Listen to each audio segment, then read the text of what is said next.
Dear listeners, this channel publishes only full and exclusive audio stories. Please subscribe and like them if you enjoy them. Chapter 1: Arrival at the Hotel. The train arrived at the coast just after dusk, carrying with it the smell of rain and wet iron. Olivia remained seated for a moment after everyone else had stood. Outside the window, the station platform glistened beneath amber lamps that looked older than the town itself. Water moved slowly along the edges of the concrete in silver streams, gathering beneath benches and disappearing into drains hidden by shadows. She had not planned carefully for this trip. That was the first thing she admitted to herself after the train stopped. 3 nights, she had told herself while booking the room online. 4 at most. Enough time to sleep, to breathe, to stop answering emails filled with polite urgency and invisible threats disguised as professional language. Her manager had called it exhaustion. Her mother had called it isolation. Her friends had called it disappearing. Olivia herself had called it nothing at all. For almost a year she had moved through her life with the quiet sensation that she was arriving late to it. Every morning felt already halfway over before she opened her eyes. Conversations required effort.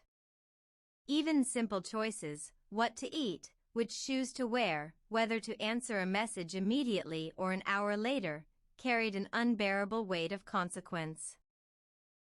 So one rainy Tuesday afternoon, while staring at a spreadsheet she no longer understood, she booked a room at a hotel she had found by accident. Grand Mirador Hotel. The photographs had been strangely calm. No bright resort colors. No crowded beaches. No smiling couples holding drinks toward the camera. Only long corridors lit by lamps. Rain against enormous windows. Dark blue ocean beneath fog.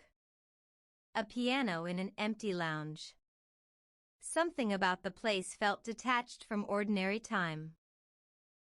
She could not explain why that comforted her.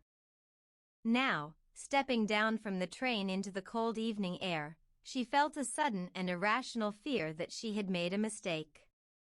The platform was almost empty. A porter smoked beneath the station awning while reading a newspaper softened by moisture. 2 women in long coats crossed the street without speaking. Somewhere farther down the road, a church bell rang once and vanished into fog. The sea was nearby. She could smell it before she could see it. Not the bright smell of summer beaches, but the colder scent of deep water and stone. Olivia adjusted the strap of her bag and looked for a taxi. There was only one. The driver appeared asleep until she touched the fogged window lightly with her knuckles. His eyes opened immediately, as though he had been waiting for her specifically. "The Mirador?" he asked before she spoke. She nodded. He opened the trunk without another word. The drive through town was slow. Rain blurred the windows so thoroughly that the streets appeared underwater. The buildings were elegant in a tired way, old hotels, bookstores with darkened windows, cafes still glowing softly despite the late hour. The town felt suspended between seasons, neither alive nor abandoned. The driver kept the radio low. Piano music drifted through static. Olivia watched people through windows as they passed. A man alone in a restaurant eating soup beside candlelight. A woman watering plants inside a bookstore. 2 elderly guests playing chess in a hotel lobby. Everyone looked as though they belonged to private worlds untouched by urgency. No one seemed in a hurry. That unsettled her more than emptiness would have. "How long are you staying?" the driver asked eventually. "A few days." He nodded once, eyes on the road. Most drivers would have asked where she came from, whether she had visited before, whether she liked the sea. But he asked nothing else. The silence inside the car became strangely comfortable. They drove uphill along a road overlooking the water. The rain thickened, drifting sideways now beneath violent coastal wind. Olivia could barely see the ocean beyond the stone barrier beside the road, only brief flashes of dark movement below. Then, slowly, the hotel emerged from fog. It stood above the sea like something preserved from another decade. Tall windows glowing gold. Terraces slick with rain. Balconies lined with iron railings blackened by salt air. Not grand in a modern sense. There were no bright lights or polished entrances. Instead, the building possessed a quiet elegance that seemed almost indifferent to visitors. As if it would continue existing exactly as it was whether guests arrived or not. The taxi stopped beneath the entrance canopy. For a moment Olivia simply stared upward. Rain struck the roof above her in soft, endless percussion. The driver unloaded her suitcase. "People come here to rest," he said quietly. Then, after a pause, "Sometimes they rest longer than they expected." Before she could ask what he meant, he closed the trunk and drove away into fog. A porter appeared almost immediately. He wore a charcoal gray coat with silver buttons and carried her suitcase inside without effort. The lobby doors opened silently before her. Warmth surrounded her at once. Not overheated warmth. Real warmth. The kind that belongs to old buildings that have learned how to protect people from storms. The lobby was dimly lit by chandeliers softened with age. A fire burned quietly in a stone fireplace large enough to stand inside. Deep green carpets muted every footstep. And music played somewhere nearby. Piano. Slow, thoughtful notes. Olivia stopped just inside the entrance. Rainwater slid from her coat onto the marble floor while she looked around. The lobby was occupied, but barely. An older man sat alone near the fire reading a thick book without turning pages. A woman in cream-colored clothing drank tea beside the window while staring at the ocean beyond the glass. Near the piano, two guests spoke quietly enough that their conversation dissolved into atmosphere rather than sound. No one looked up when Olivia entered. That detail struck her immediately. Hotels usually noticed arrivals. There was always a brief glance, a momentary awareness of someone new entering a temporary community. But here, it was as though arrivals happened constantly and no longer disturbed the rhythm of the place. At the reception desk, a man in his 60s smiled gently. "Miss Olivia Bennett," he said before she spoke. "Yes. We've been expecting you." His voice carried none of the rehearsed brightness common in hospitality. He sounded genuinely calm, almost relieved that she had arrived safely through the storm. He handed her an old-fashioned brass key attached to a polished wooden tag. "Room 28. You're on the 4th floor," he said. "Breakfast is served until 11. Dinner until midnight. The library never closes." "The library?" He smiled slightly. "Most guests find it eventually." Olivia signed the register. As she did, she noticed something unusual. Many names above hers contained identical handwriting across multiple dates. Weeks of check-ins. Months. One guest appeared to have renewed their stay 11 times. She glanced up. "Busy season?" The receptionist followed her gaze toward the register. "Not exactly." He closed the book softly. The weather encourages people to linger. Before she could ask more, the porter returned beside her. I'll show you upstairs. The elevator was old enough to require a sliding metal gate. As it rose slowly through the hotel, Olivia watched each floor pass behind patterned glass and warm lighting. Hallways appeared briefly, then vanished. Third floor. A woman walking alone carrying flowers. Fourth floor. A man asleep in a chair outside his room with a book open on his chest. The porter guided her down a long corridor lined with framed oil paintings of the coastline during storms. Lamps glowed softly against dark wallpaper.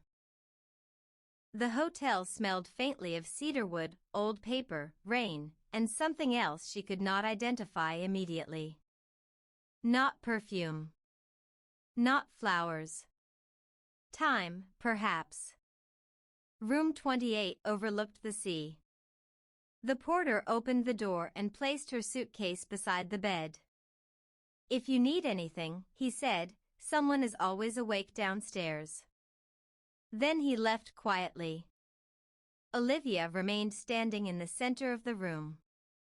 The sound of rain against enormous windows filled the silence. The room was beautiful in an understated way. Navy curtains. Cream walls. A writing desk near the balcony doors. A bed large enough to disappear into. Shelves filled with actual books instead of decorative objects. A lamp glowed beside an armchair positioned perfectly toward the ocean view. As though the room expected people to spend long hours simply sitting there. She moved toward the windows. Beyond the glass, darkness covered the sea almost completely. Only the faint white movement of waves below the cliffs revealed where water ended and sky began. Rain drifted across the balcony railing in silver threads. For the first time in months, Olivia realized she could not hear traffic. No sirens. No neighboring televisions.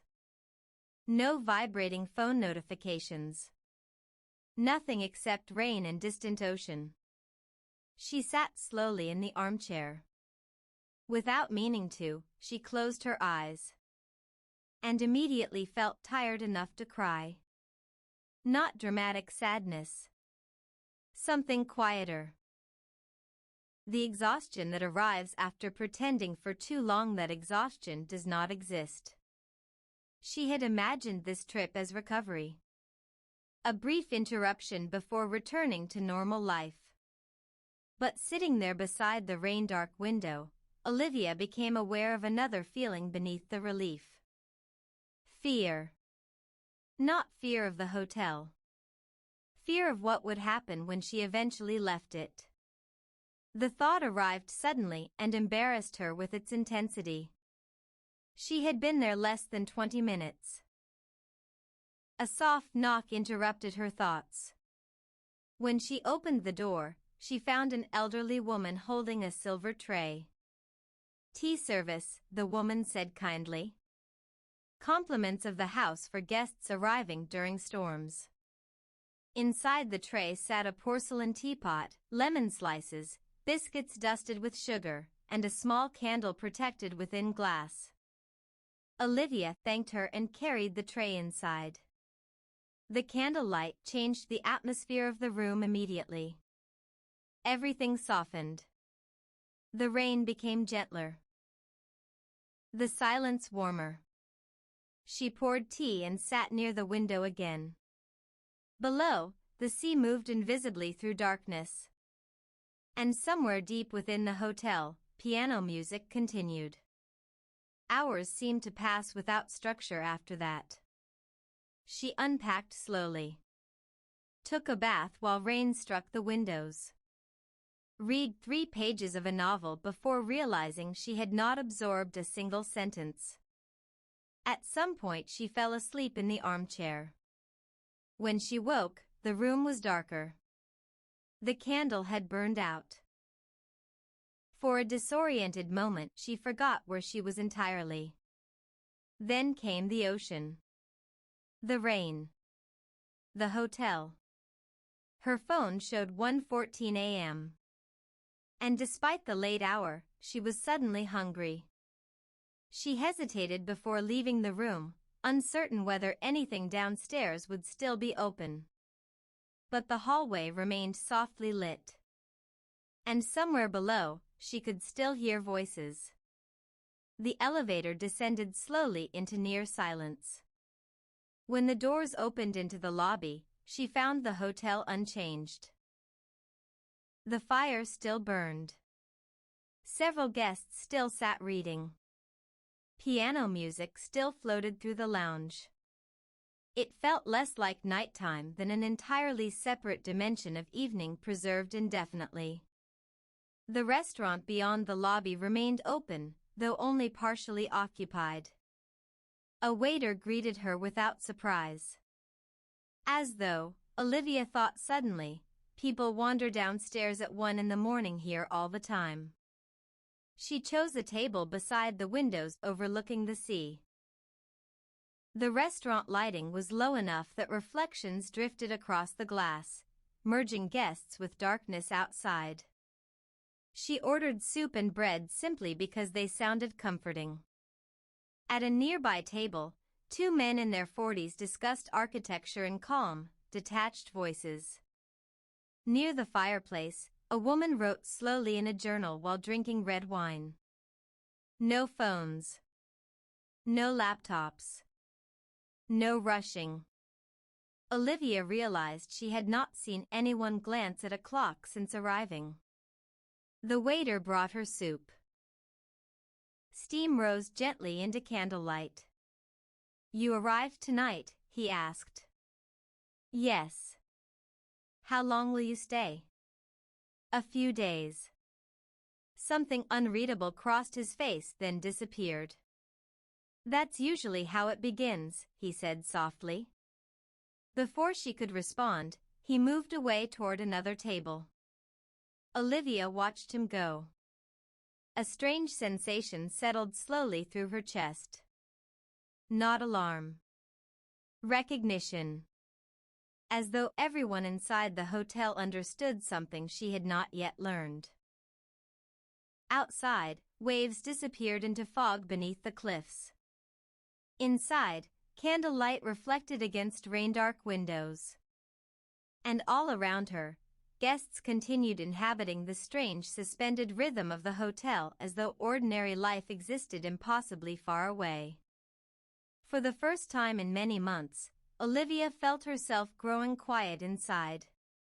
Not happy. Not healed. But quieter.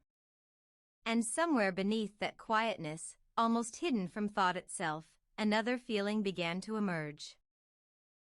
The dangerous possibility that she might not want to leave soon either. Chapter 2: Guests Who Never Left.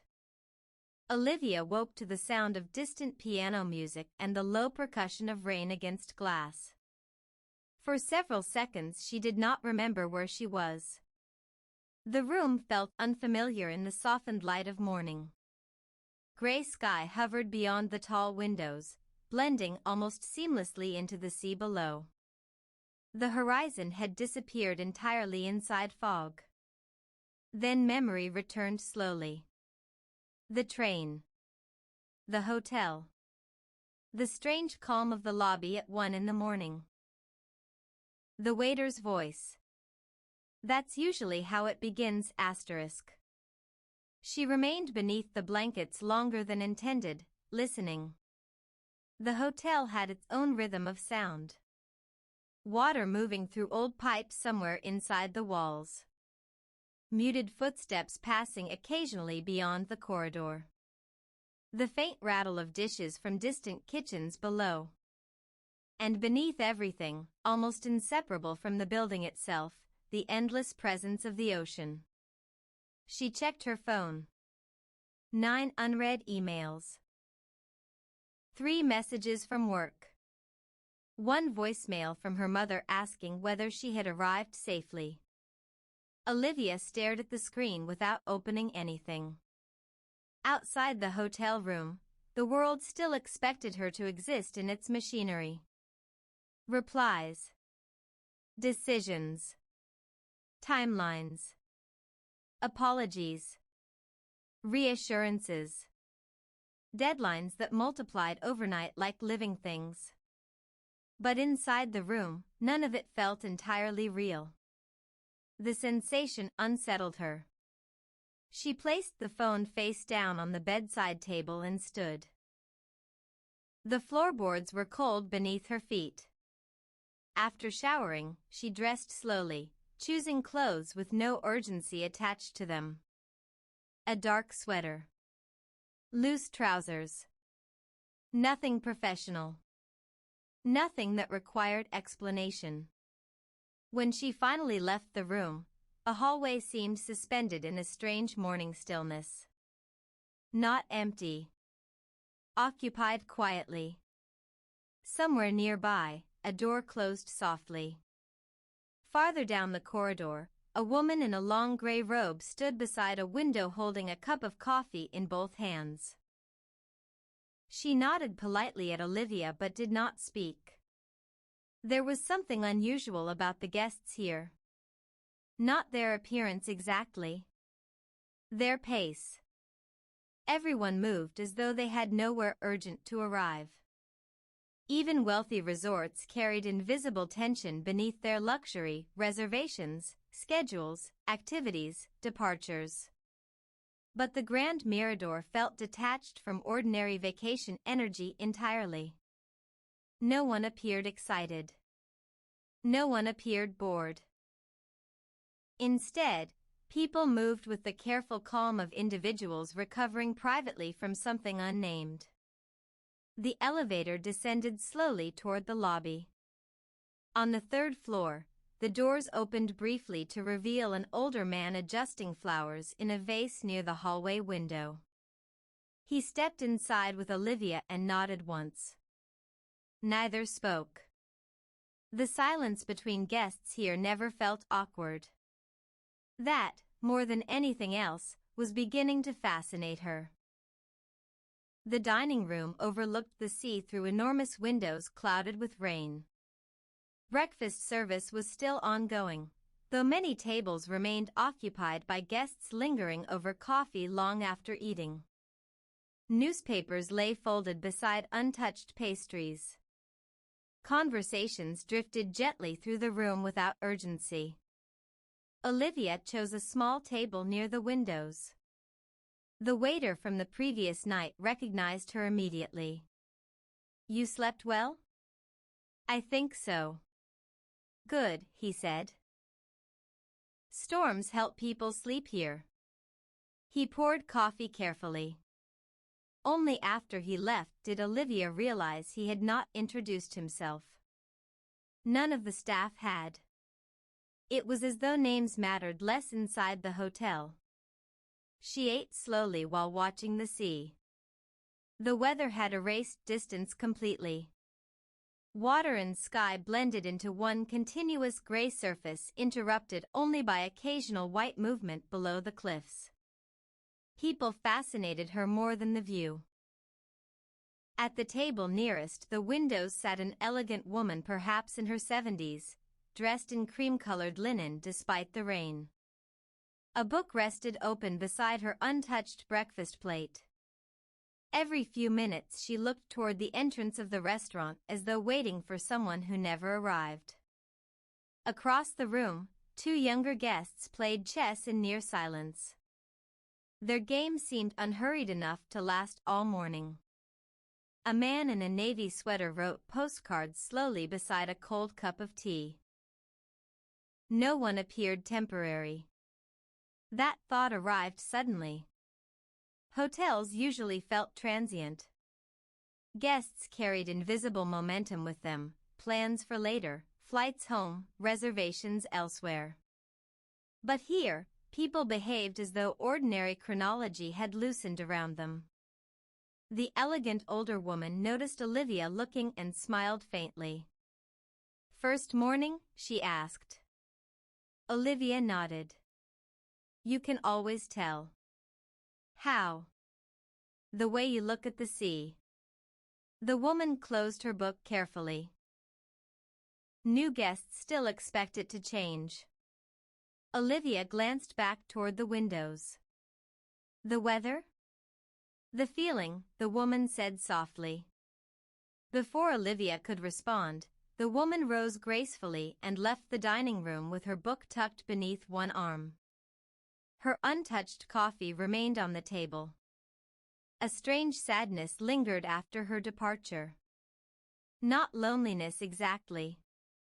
More like unfinished thought. After breakfast, Olivia wandered without destination.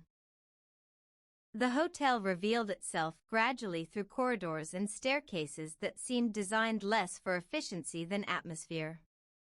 There were reading rooms lined with dark shelves. Small lounges overlooking the cliffs. Long hallways containing framed black and white photographs of the hotel decades earlier. In every photograph, guests looked almost identical to the current ones. Relaxed. Elegant. Slightly distant from the camera. As though each image had interrupted private contemplation. Olivia stopped before one photograph in particular. The lobby, perhaps 30 years earlier. The fireplace unchanged. The piano unchanged. Even some furniture appeared identical. At first she admired the timelessness of the place. Then another detail unsettled her. Many guests in the photograph looked neither young nor old. Their ages felt strangely difficult to determine. The atmosphere of the image carried no clear decade emotionally. It could have been 10 years ago. Or 50. You noticed that too. The voice startled her gently. Olivia turned. A man stood nearby holding several books against his chest. He appeared around 50, with silver beginning at his temples and the tired posture of someone once accustomed to rushing everywhere. The photographs, he said. People always stop at those eventually. There's something strange about them. Yes. He smiled faintly. No one looks like they're leaving. The observation landed more heavily than she expected. The man shifted the book slightly. I'm Daniel, he said. Olivia. You arrived yesterday. It was not a question. Is it obvious? Very. They walked slowly together down the corridor. Daniel explained that the books were overdue from the hotel library. Overdue by hotel standards or real standards? Olivia asked lightly. He looked amused by the question. That depends how long you believe people stay here. Something in his tone suggested humor layered carefully over sincerity. How long have you stayed? Daniel considered. Since October. Olivia stopped walking. But it's June. Yes. He said it casually enough to make the statement feel temporarily reasonable. You've been here 8 months? 9, technically. Olivia searched his face for irony and found none. But why? He looked toward the rain-dark windows. At first? Exhaustion. They continued walking. I worked in finance for 23 years, he said quietly. One morning I realized I could no longer remember the last conversation I'd had that wasn't about money, deadlines, or damage control. His voice carried no self-pity. Only fatigue remembered from a safe distance. I booked 4 nights here after a medical leave. Then the weather changed. Then winter arrived. He shrugged slightly. After a while, the idea of returning began to feel strangely abstract. You don't work anymore? I answer emails occasionally. Enough to preserve the illusion of eventual return. They passed an open doorway revealing the library.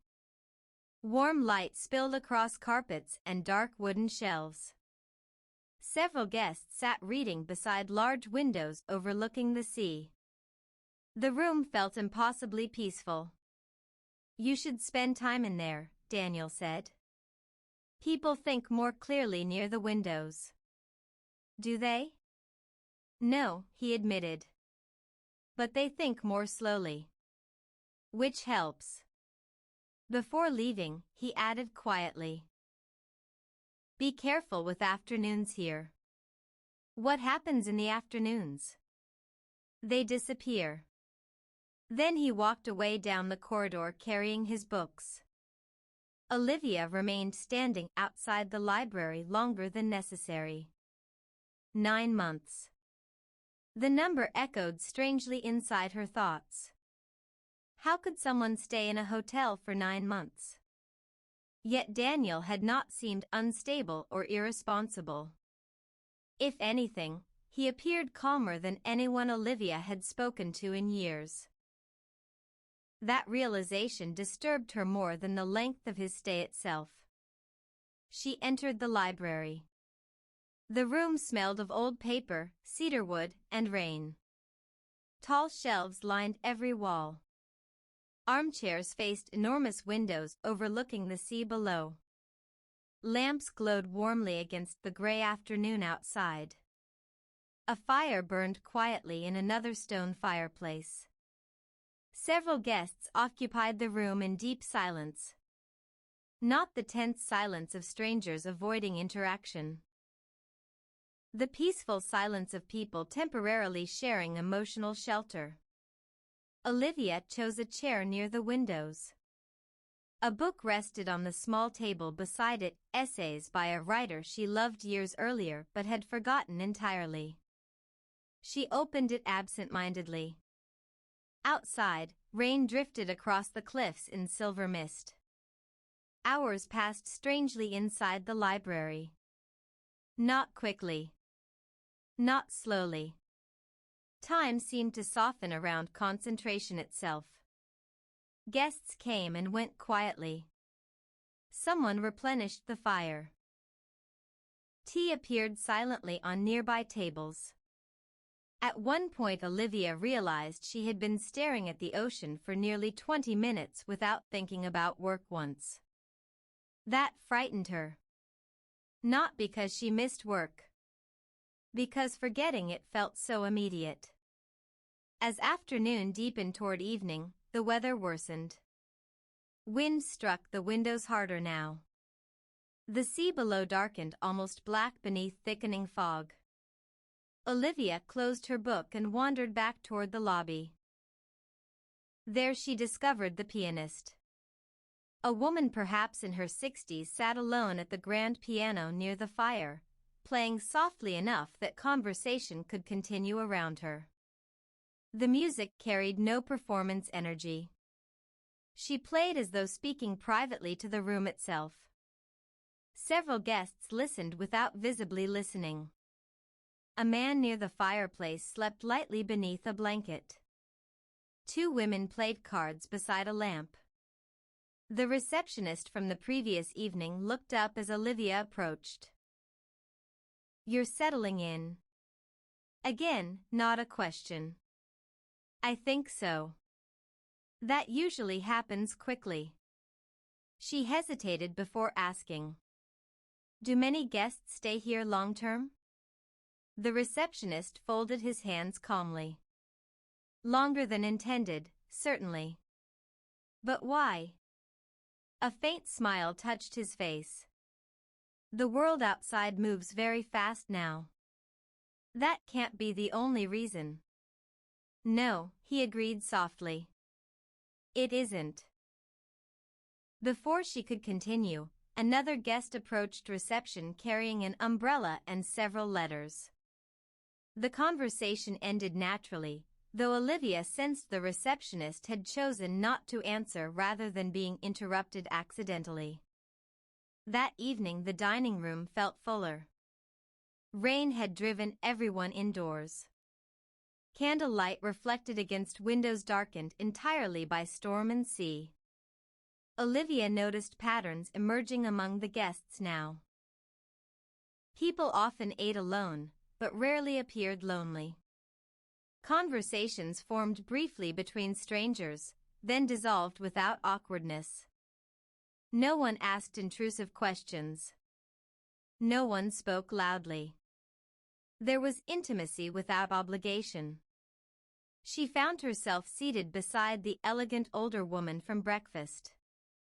Still expecting the sea to change, the woman asked gently.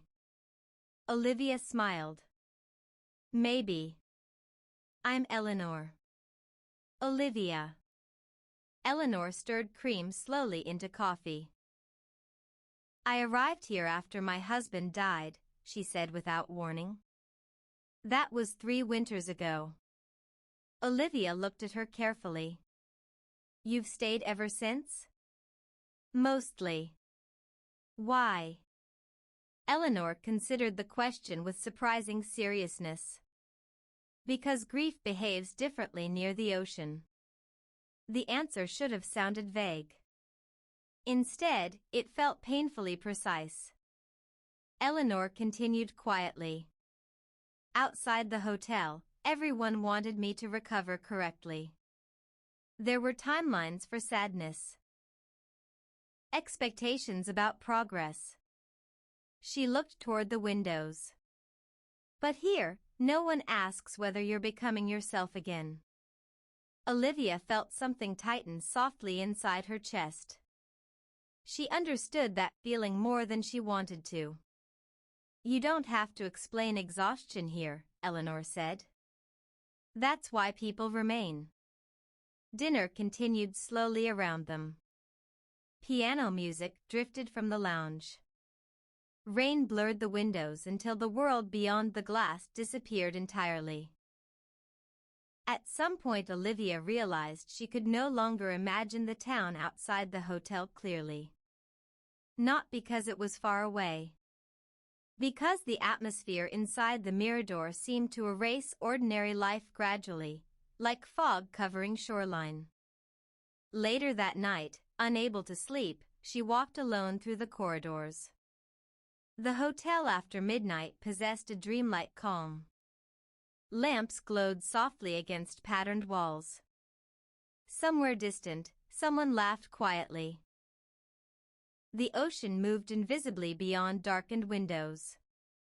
Passing the lounge, Olivia noticed several guests still awake beside the fire. Daniel sat reading. Eleanor knitted slowly near the piano. The woman who played music earlier now drank tea while staring into flames. No one appeared surprised to see one another awake at such an hour. Olivia lingered near the doorway. And suddenly understood the first truly dangerous thing about the hotel. It never demanded anything from people. No schedules. No performance. No pressure to become improved versions of themselves. The Mirador simply allowed guests to exist quietly for as long as they needed. Which meant leaving required an act of will. And for certain kinds of exhausted people, she suspected that became increasingly difficult over time. Daniel noticed her standing there. Can't sleep? Not really. He nodded toward the empty chair beside him. It gets easier after the first week. Olivia sat before realizing the significance of what he had said. The first week. As though her staying longer than planned was already assumed. Outside, rain continued falling endlessly into the sea. And deep within the quiet warmth of the hotel, surrounded by strangers who no longer seemed entirely temporary, Olivia felt the first subtle loosening of her attachment to the life waiting beyond the cliffs. Chapter 3: The Woman in Room 12. By the 4th morning, Olivia had stopped checking the time immediately after waking.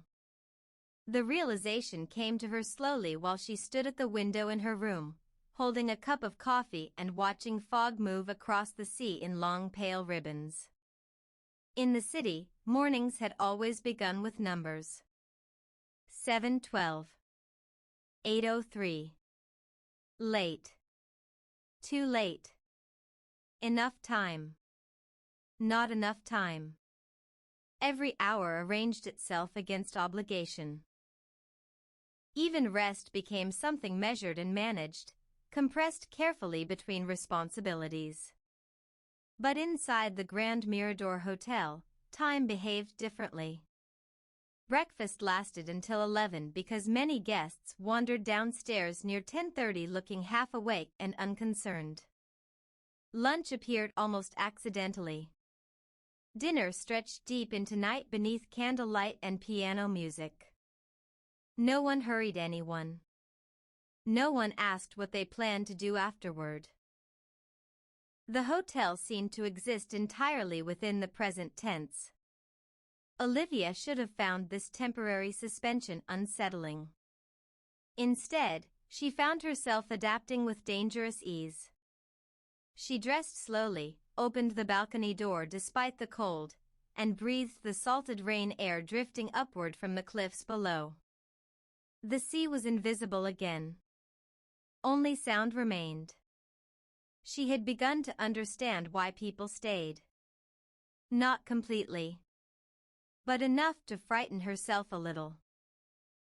The receptionist had stopped asking for her room number when she entered the dining room. The waiters already knew how she preferred her coffee. Yesterday, someone had left an extra blanket folded neatly in her room after noticing she often sat reading beside the window late into the night. The hotel watched people carefully. Not intrusively. Tenderly. As though everyone inside carried some invisible exhaustion requiring quiet accommodation. That morning, the dining room felt softer than usual. Rain moved gently against the windows. A pianist somewhere in the lounge practiced scales with absent-minded patience. Several guests remained half-hidden behind newspapers and steaming cups of tea. Olivia noticed empty tables now not as absence, but as continuity. People drifted through the hotel in recurring patterns. Daniel always appeared near the windows after breakfast carrying 2 books he never seemed to finish. Eleanor preferred the lounge after dusk. The chess players occupied the same corner table every afternoon. There was comfort in repetition. It created the illusion that nothing painful could happen there. As Olivia settled into her usual seat near the sea-facing windows, she noticed someone new. Or perhaps not new. Perhaps someone she had simply failed to see before. A woman sat alone at the far end of the dining room beside a tall arrangement of white flowers. She wore dark clothing, not fashionable exactly, but timeless. Black sweater. Long gray skirt. Silver rings on narrow fingers wrapped around a coffee cup. She appeared neither young nor old. And unlike the other guests, she did not seem softened by the atmosphere of the hotel. There was still sharpness in her somehow. Awareness. She looked up briefly as Olivia entered. Their eyes met only for a second. Yet Olivia experienced the strange sensation of being recognized. Not personally. Emotionally. The woman returned calmly to her book. Olivia tried not to look again, though she found herself distracted repeatedly throughout breakfast. At one point, Daniel appeared beside her table carrying tea. "You noticed room 12, he said quietly. Olivia looked up. Room 12? The woman by the flowers. You call her by her room number? Most people do eventually. That's strange. Daniel sat across from her without invitation but with complete naturalness. She's been here a very long time. How long? No one knows exactly. Olivia glanced subtly toward the woman again. She doesn't seem like the others. No, Daniel agreed. She arrived before the hotel became soft around her. The statement puzzled her. What does that mean? Daniel stirred honey into his tea slowly. When most people arrive here, they're already tired. The hotel absorbs them gradually. But he hesitated. She resisted the place for a long time. And now? And now she never leaves. Before Olivia could ask more, Daniel stood again. I shouldn't gossip, he said lightly. It's one of the few remaining social rules here. He walked away toward the library. Olivia remained staring into her coffee. Room 12. The phrase lingered oddly. Throughout the morning she became increasingly aware of the woman's presence throughout the hotel. Not because the woman sought attention. Because she seemed to exist slightly apart from the emotional atmosphere surrounding everyone else. Olivia passed her reading beside the fire before lunch. Later, she saw her standing alone beneath the covered terrace overlooking the ocean, rain drifting beyond the stone arches. Each time, the woman appeared deeply self-contained. Not lonely. Deliberately distant. Which, within the strangely intimate environment of the hotel, made her immediately fascinating. That afternoon the weather cleared briefly for the first time since Olivia's arrival. Not sunshine exactly. Merely lighter fog. The sea emerged slowly from grayness, enormous and steel-colored beneath low clouds. Guests appeared subtly altered by the change. Windows opened. Several people ventured onto the terraces with books and blankets. The hotel breathed differently when the ocean became visible. Olivia decided to walk outside. A narrow coastal path descended beside the hotel cliffs toward the shoreline below. Wet stone steps curved through wind-bent grass silvered by rain. The air smelled cold and mineral-rich. She walked slowly, listening to gulls somewhere hidden inside fog farther down the coast. Halfway toward the shore, she realized someone stood ahead near the railing overlooking the sea. Room 12.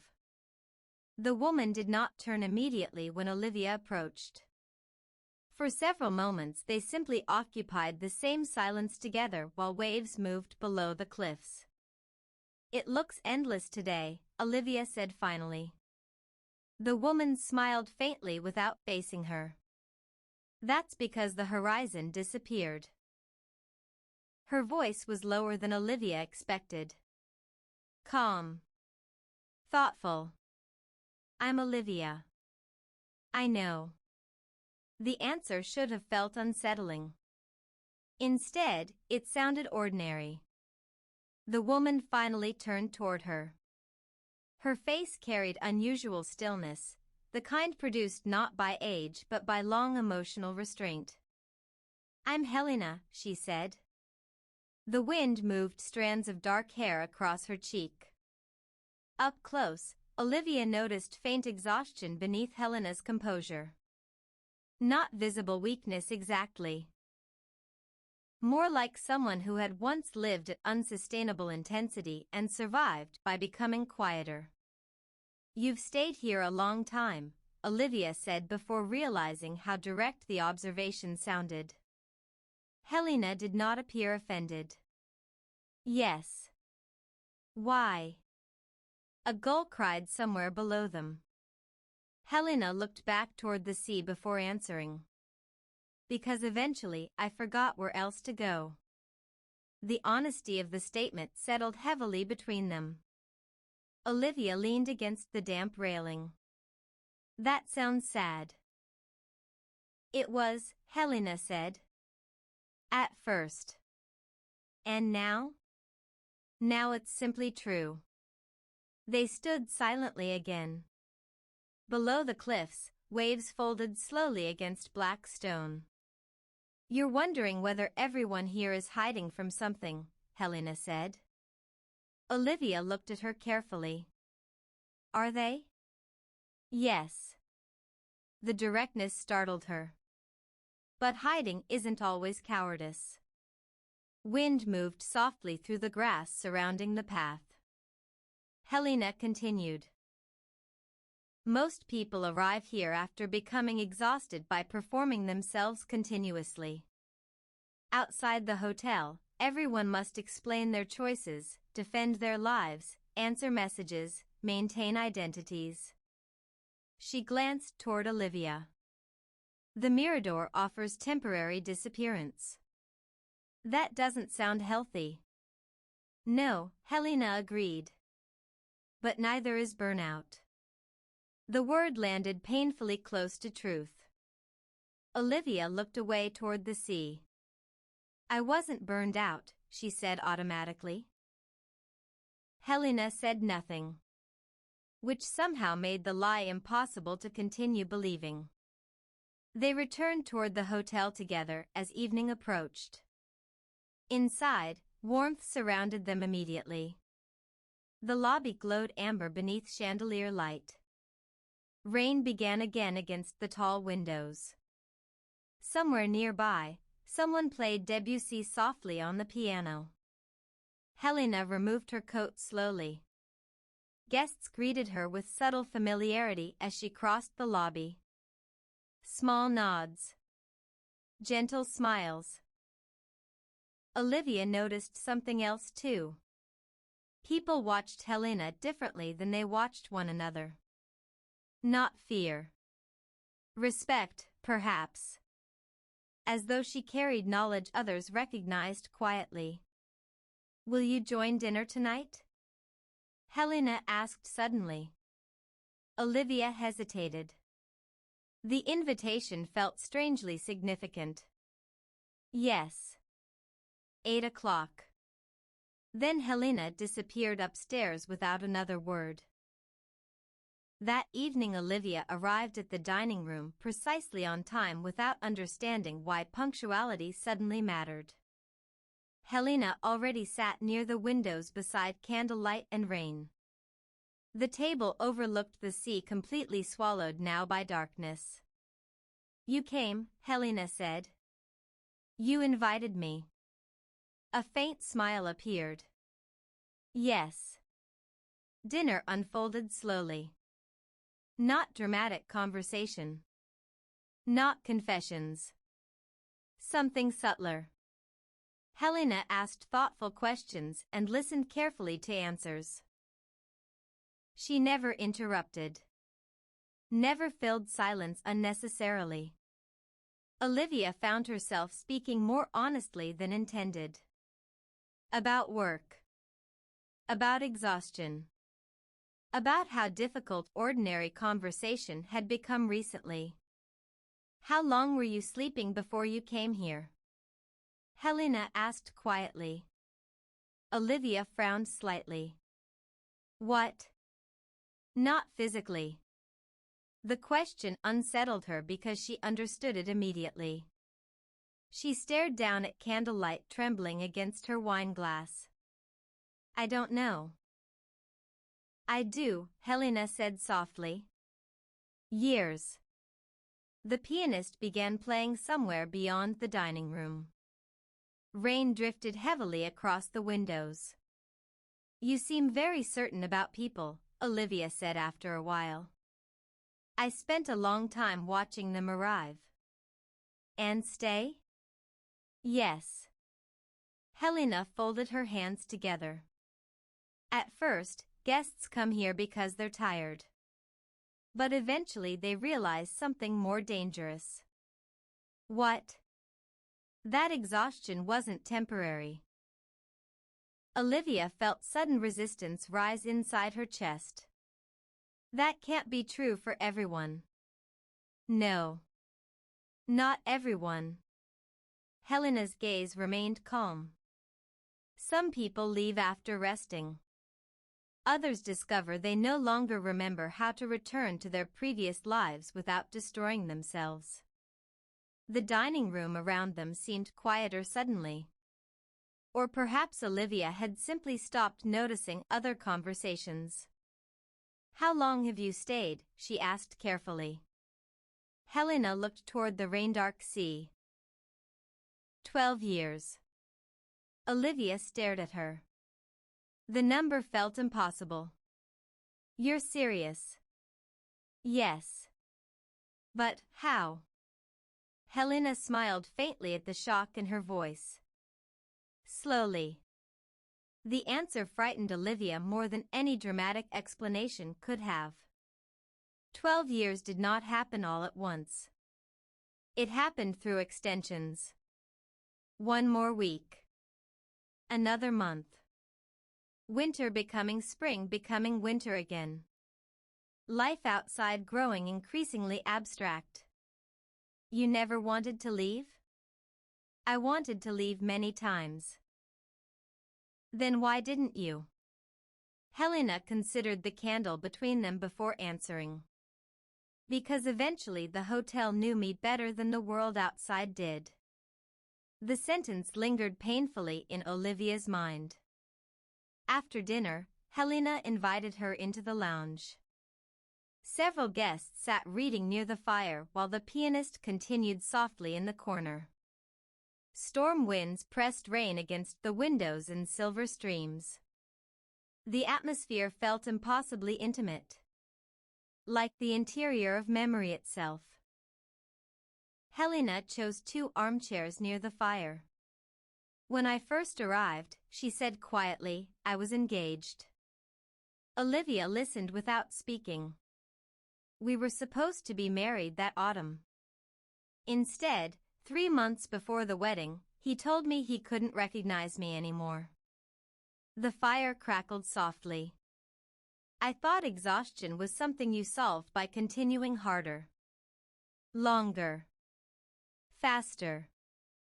I mistook emotional numbness for adulthood." She looked toward the flames. "Eventually there was nothing left of me except competence." Olivia felt tears threaten unexpectedly. Not because Helena's story was tragic. Because it sounded familiar. "He left," Helena continued. "My career collapsed 6 months later. Then my father died." She smiled faintly without humor. "At some point I became too tired to explain my sadness to people." "So you came here?" "Yes." "And stayed?" Helena nodded. "At first I believed the hotel healed people. Eventually I understood something else." She looked toward Olivia carefully. "The Mirador doesn't heal anyone. It simply removes enough noise for people to hear themselves clearly again." Outside, thunder moved faintly across the sea. Inside, firelight softened every face in the room. Olivia realized suddenly that she had stopped imagining departure entirely. Not consciously. But since arriving, her thoughts had shifted from "when I leave" to "if I leave" without her noticing the transition. The awareness unsettled her deeply. Helena seemed to sense it. "You're frightened," she said gently. "A little." "Good." "That's good?" "Yes." Helena leaned back slowly. "People who aren't frightened usually stay the longest." The pianist finished one piece and began another. Several guests drifted upstairs toward sleep. The hotel settled deeper into nighttime quiet. "You should know something," Helena said after a while. "What?" "The longer people stay here, the less clearly they remember what exhausted them in the first place." "That sounds peaceful." "It is." Helena's expression softened with something almost like sorrow. "That's the danger." Near midnight, Olivia finally returned upstairs. The corridor outside her room felt dreamlike beneath dim golden lamps. Rain whispered against distant windows. She paused before entering room 28. Across the hallway, farther down the corridor, she noticed room 12. A thin line of warm light glowed beneath the door. Helena awake inside. 12 years. Olivia entered her own room slowly. The ocean beyond the windows was invisible again. She sat in the armchair without turning on additional lights. And for the first time since arriving at the Grand Mirador Hotel, she allowed herself to ask the question that had been forming quietly beneath all the others. If she returned home tomorrow, what exactly would be waiting for her there? Chapter 4: Breakfast by the Sea. The rain stopped during the night. Olivia noticed the silence before she opened her eyes. For several long seconds she lay still beneath the blankets, listening to the unfamiliar absence that had replaced the steady percussion against the windows. The hotel sounded different without weather surrounding it. Larger somehow. More exposed. She sat up slowly. Morning light filled the room in pale silver layers. The sea had returned. Beyond the tall windows, the coastline stretched beneath low drifting clouds, sharp and visible for the first time since her arrival. The water was dark blue near the cliffs and lighter farther out where sunlight attempted weakly to break through the overcast sky. Everything looked colder without fog. More real. Olivia wrapped herself in a blanket and moved toward the balcony doors. When she opened them, ocean air entered immediately. Cold, salted, carrying the distant cry of gulls somewhere along the shore. Below, the terraces of the hotel glistened with rainwater. Several guests already occupied them despite the chill, seated beneath blankets with coffee cups resting beside books. No one seemed eager to return indoors. She stood there longer than intended. The outside world felt closer on clear mornings. Not present exactly, but imaginable again. She could almost picture trains leaving the station. Offices opening. Phones vibrating across kitchen counters.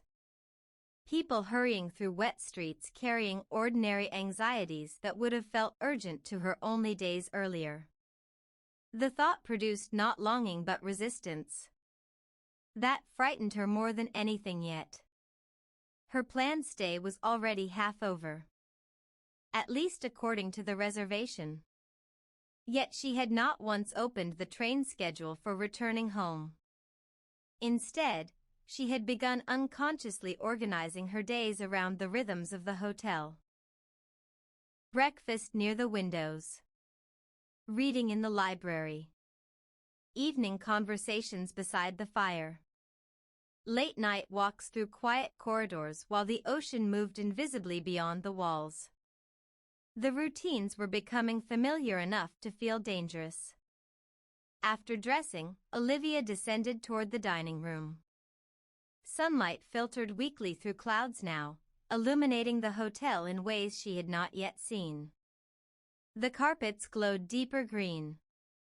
Brass fixtures reflected amber warmth. Paintings along the hallways revealed colors previously hidden beneath dim weather-darkened light. And the guests looked different too. Clear weather altered everyone subtly. People seemed less protected without rain. More visible to themselves. The dining room was fuller than usual. Several windows had been opened slightly to allow ocean air inside. White curtains moved softly beside the tables. Sunlight drifted faintly across silverware and porcelain cups. For the first time since arriving, Olivia heard laughter. Quiet laughter. But genuine. She chose her usual table near the sea-facing windows. The waiter brought coffee almost immediately. "You slept?" he asked. "Yes. The clear mornings can be difficult." Olivia looked up. "Why?" He glanced toward the ocean. "They remind people the world still exists." Before she could respond, he moved away. The statement lingered unpleasantly. Across the room, Daniel sat alone reading near the windows. Eleanor spoke softly with another older guest beside a vase of pale flowers. Near the terrace doors, the chess players argued gently over a move with surprising emotional investment. And at the far end of the dining room, Helena sat exactly where Olivia expected her to be. Room 12. Dark clothing. Coffee untouched beside an open book.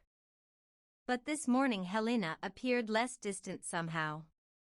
The sunlight softened the severity of her features. She looked almost younger when illuminated by actual daylight rather than firelight and rain. As though the hotel's nighttime atmosphere had been partially disguising her. Helena noticed Olivia and gestured toward the empty chair across from her table. Olivia carried her coffee over. "You're learning the geography of the mornings," Helena said. "The geography? Who sits where? Who arrives early? Who avoids sunlight?" Olivia smiled faintly. "You make the hotel sound like a small country." "In some ways, it is." Helena closed her book. Outside the windows, waves folded slowly against the cliffs below. Sunlight drifted across the water in temporary silver paths before disappearing again behind clouds. "You seem different today," Olivia said. "The weather changes people." "How?" Helena considered the question. "Storms make the hotel feel permanent. Clear mornings remind everyone they're technically visitors." The answer unsettled Olivia because it immediately felt true. Without rain enclosing the building, departure became imaginable again. She glanced around the dining room. Several guests appeared strangely thoughtful today. Less softened by routine. A few checked phones with reluctant expressions. One man near the entrance stared out toward the road descending into town as though remembering something unpleasant waiting there. "It's harder to disappear on bright days," Helena said quietly. Olivia stirred cream into her coffee slowly. "Did you ever try leaving?" "Many times." "And?" "The first few attempts were dramatic." Helena smiled faintly. "Suitcases. Reservations. Emotional speeches to myself in mirrors." "What happened?" "I would reach the station and feel unbearable exhaustion." She looked toward the sea. "Not physical exhaustion. Identity exhaustion." The phrase settled deeply inside Olivia. "I don't understand." "Yes, you do." Unfortunately, she did. There was a particular fatigue that emerged after pretending continuously that one's life remained sustainable. A weariness not solved by sleep because its source was performance itself. Outside the hotel, Olivia had become increasingly unable to distinguish between genuine emotion and practiced functionality. Every conversation felt rehearsed. Every workday felt borrowed from someone more capable. The Grand Mirador frightened her because it removed the necessity of pretending. And once removed, she was no longer certain she could restore it. Breakfast stretched naturally into late morning. Guests lingered beneath sunlight and ocean air as though aware the weather might close again soon. At one point Eleanor joined them carrying tea. "Clear skies," she said gravely, settling into a chair. "Dangerous conditions." Helena laughed softly. You see? Even Eleanor admits it now. Eleanor looked toward Olivia. The hotel is most seductive during storms. But the real test comes when the weather improves. Because people remember leaving? Because people remember choices, Eleanor corrected gently. The conversation drifted elsewhere after that. Books. Travel. A pianist who had once stayed at the hotel for an entire winter and left behind compositions still played in the lounge decades later. No one spoke directly about staying too long. Yet the subject hovered beneath nearly every exchange like another presence seated quietly at the table. Around noon, sunlight strengthened unexpectedly. The sea brightened. Guests began moving outdoors in noticeable numbers now, almost as though responding to a collective instinct. The terraces overlooking the cliffs filled gradually with blankets, books, and steaming cups of coffee. Olivia followed Helena outside. The air remained cold but clean. Salt wind moved through the stone arches lining the terrace. Far below, waves struck black rock in slow white explosions. From this height, the town appeared distant and strangely unreal. The hotel occupied its own section of coastline removed from ordinary movement. Roads disappeared behind cliffs and pines before reaching it. The sea dominated everything. Several guests sat reading silently beneath wool blankets provided by the staff. One elderly man slept with a book open across his chest while gulls circled overhead. "It feels impossible to worry here," Olivia said quietly. Helena leaned against the stone railing. "That's why people become careful." Careful of what? Forgetting worry entirely. The statement should have sounded absurd. Instead, Olivia understood immediately. Without constant pressure shaping identity, people changed. Perhaps not visibly at first, but internally. She had already begun noticing subtle shifts inside herself. Her thoughts moved slower now. Meals tasted sharper. Silence no longer required distraction. Even her body felt different. Less armored somehow. The terrifying possibility was that none of this might disappear once she left. Or worse, that it would disappear immediately. A waiter appeared carrying fresh coffee for several guests. Olivia noticed how naturally everyone accepted the small rituals of care within the hotel. Blankets arriving before someone felt cold. Tea appearing beside readers. Lamps lit before dusk without request.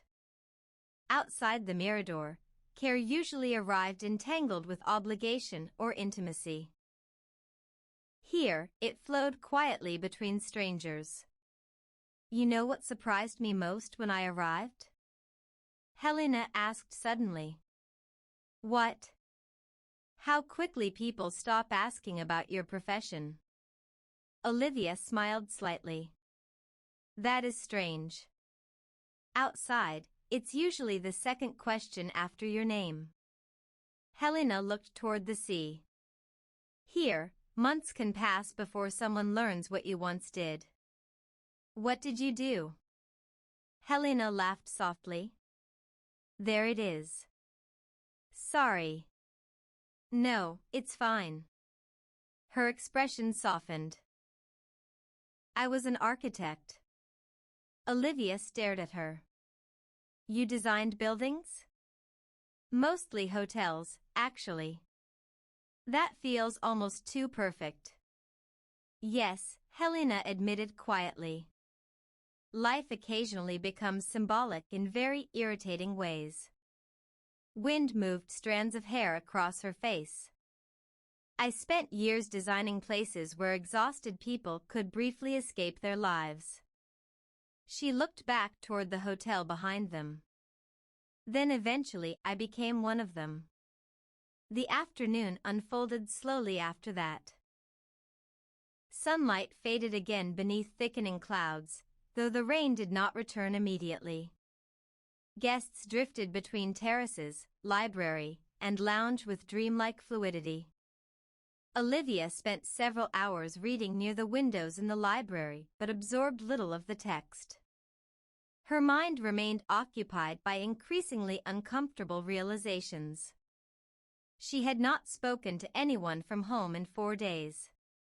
Not because she intentionally avoided them. Because the emotional distance between the hotel and ordinary life was already expanding.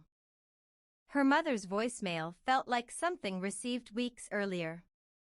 Work emails belonged to another version of herself. Even her apartment seemed difficult to picture clearly. The Mirador created psychological weather around people. It softened urgency until the outside world became abstract. By late afternoon, clouds gathered heavily again over the sea. The atmosphere inside the hotel deepened with relief almost too subtle to notice consciously. Guests settled back indoors. Fires were lit. Lamps glowed warmly against windows darkening toward storm. The hotel seemed more itself when enclosed by weather. Olivia found Helena in the lounge near dusk. The pianist played quietly nearby while rain threatened beyond the glass but had not yet begun. "You look troubled," Helena observed. "I think I'm disappearing here." Helena studied her calmly. "Do you want to?" The honesty of the question caught her off guard. "No," Olivia said automatically. But uncertainty followed immediately after. Helena noticed. "That's the difficult part," she said softly. "Most people believe escape will feel dramatic. But usually it feels peaceful." The fire crackled nearby. Several guests sat reading in silence around them. "You think staying here is unhealthy," Helena continued. "And perhaps sometimes it is. But you should ask yourself another question too." "What question?" "What exactly are you returning to?" Olivia looked away toward the windows. Outside, the first drops of renewed rain struck the glass. She pictured her apartment. The dim kitchen light. Unread mail accumulating beside the door. Half-finished work on her laptop. The constant invisible pressure waiting beneath every ordinary morning. And beneath all of it, the terrible certainty that something inside her had been eroding long before she arrived at the hotel. "I don't know anymore," she admitted quietly. Helena nodded as though this answer mattered more than certainty. That's usually when people extend their reservation. The words settled between them. Not manipulative. Not persuasive. Merely observational. And for the first time since arriving at the Grand Mirador Hotel, Olivia realized she had already begun considering the possibility herself. That evening, dinner lasted nearly 3 hours. Rain enclosed the hotel once more, sealing everyone back into warm amber isolation beside the sea. Candlelight trembled softly against dark windows. Conversations drifted between tables in low thoughtful currents. After dessert, Eleanor spoke about a guest who once stayed only 2 nights but wrote letters to the hotel for 15 years afterward. Daniel argued gently that memory itself could become a form of residence. Someone played Chopin on the piano. The atmosphere felt impossibly suspended from ordinary life. And yet what frightened Olivia most was not the unreality of the place. It was how emotionally logical everything felt inside it. Near midnight, she stepped briefly onto the covered terrace alone. Rain moved silver through darkness beyond the arches. The sea below was invisible again except for occasional white flashes where waves struck stone. Behind her, warm light spilled from the lounge. Voices. Music. Firelight. Temporary lives unfolding gently together beneath the storm. Olivia rested her hands against the cold railing and closed her eyes.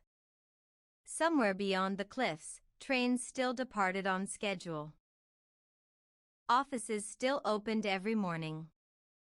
People still answered messages and maintained exhausting versions of themselves because ordinary life required it. But inside the Grand Mirador Hotel, time softened. Identity loosened. And increasingly, terrifyingly, Olivia could feel herself beginning to understand why some people never entirely left. Chapter 5: The Feeling of Losing Time. It began with small confusions. Olivia noticed them gradually over the following days, though later she would struggle to remember exactly when the sensation first became undeniable. At breakfast one morning, she reached automatically for her phone to check the date and realized she did not immediately know it. Not because she had forgotten temporarily. Because the date no longer felt important enough to retain. She stared at the screen longer than necessary. Tuesday. Or Wednesday. The distinction carried strangely little emotional weight. Outside the windows, rain moved softly across the sea in pale shifting curtains. Several guests lingered over coffee beneath muted piano music drifting from the lounge. The hotel remained wrapped in its usual atmosphere of elegant suspension. Nothing dramatic had changed. And yet Olivia increasingly felt that time inside the Grand Mirador behaved differently than time elsewhere. Not faster. Not slower. Softer. Days no longer possessed sharp edges. Morning flowed naturally into afternoon, then into candlelit evenings beside the fire, then into long quiet nights filled with ocean sound and drifting conversations in dim corridors. The structure of ordinary life had dissolved almost completely. At first she believed this was simply relaxation. Now she was less certain. "You look disoriented," Daniel observed as he settled into the chair across from her carrying tea and 2 books. "I forgot what day it was." Daniel smiled with immediate recognition. "Yes. That happens. That's not normal." "No," he agreed pleasantly. "It isn't." Rain blurred the sea beyond the windows until water and sky became indistinguishable once more. Daniel stirred honey into his tea. "The first stage is losing track of dates," he said. Then eventually people stop measuring time emotionally altogether. Olivia frowned. "What does that mean?" "You know how outside the hotel every hour feels connected to something? A meeting. A deadline. A responsibility. Here, hours become self-contained." The explanation unsettled her because it articulated exactly what she had been sensing. At the Mirador, time no longer accumulated pressure. Moments simply existed beside one another without demanding consequence. "You make it sound dangerous." Daniel considered this carefully. "It can be. But you're still here." "Yes." The simplicity of the answer silenced her. Daniel glanced toward the windows. "When I first arrived, I kept detailed schedules for myself." He laughed softly. "Wake at 7. Read for exactly 1 hour. Walk by the cliffs before lunch." As though structure alone could preserve my previous identity. And eventually I stopped hearing the alarms. A waiter arrived with fresh coffee for Olivia without being asked. Daniel waited until he left before continuing. The difficult thing about the hotel isn't that it traps people. He looked toward her calmly. It's that people begin cooperating with the disappearance voluntarily. The phrase remained with her long after breakfast ended. That afternoon, sunlight attempted briefly to emerge through the clouds before retreating again behind rain. The weather shifted continuously now, changing the emotional atmosphere of the hotel hour by hour. Olivia wandered without destination through the corridors. She had begun recognizing subtle patterns in the building itself. Certain staircases remained quieter than others. The library windows collected afternoon light differently depending on weather. The lounge near the west terrace filled with guests precisely during storms strong enough to erase the horizon. The hotel was not merely occupied. It was inhabited. People lived emotionally inside its rhythms. Passing the reception desk, Olivia noticed the large leather-bound register open again beside the concierge. Without fully intending to, she slowed. Names stretched across the pages in elegant handwriting. Arrival dates. Extensions.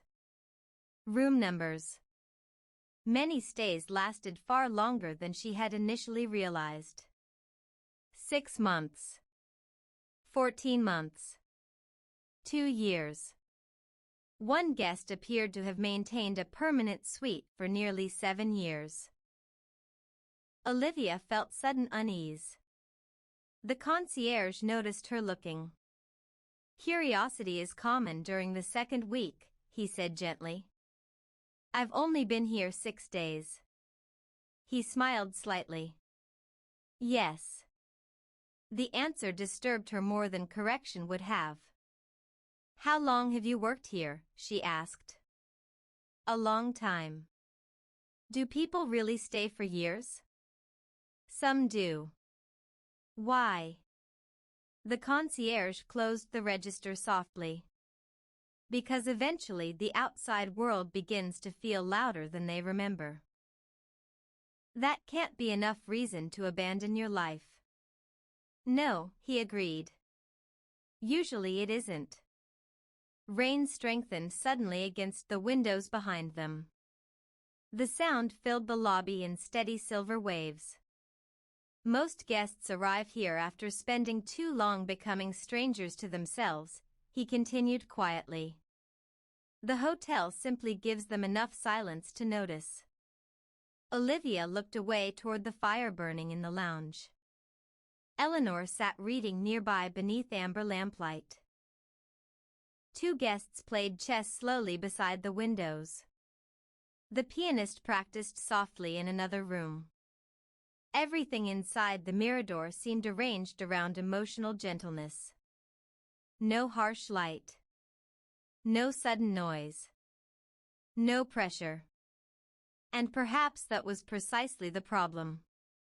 Because once people experienced a place requiring nothing from them except presence, ordinary life began feeling increasingly impossible to tolerate again. That evening Helena invited Olivia to walk along the cliffs before dinner.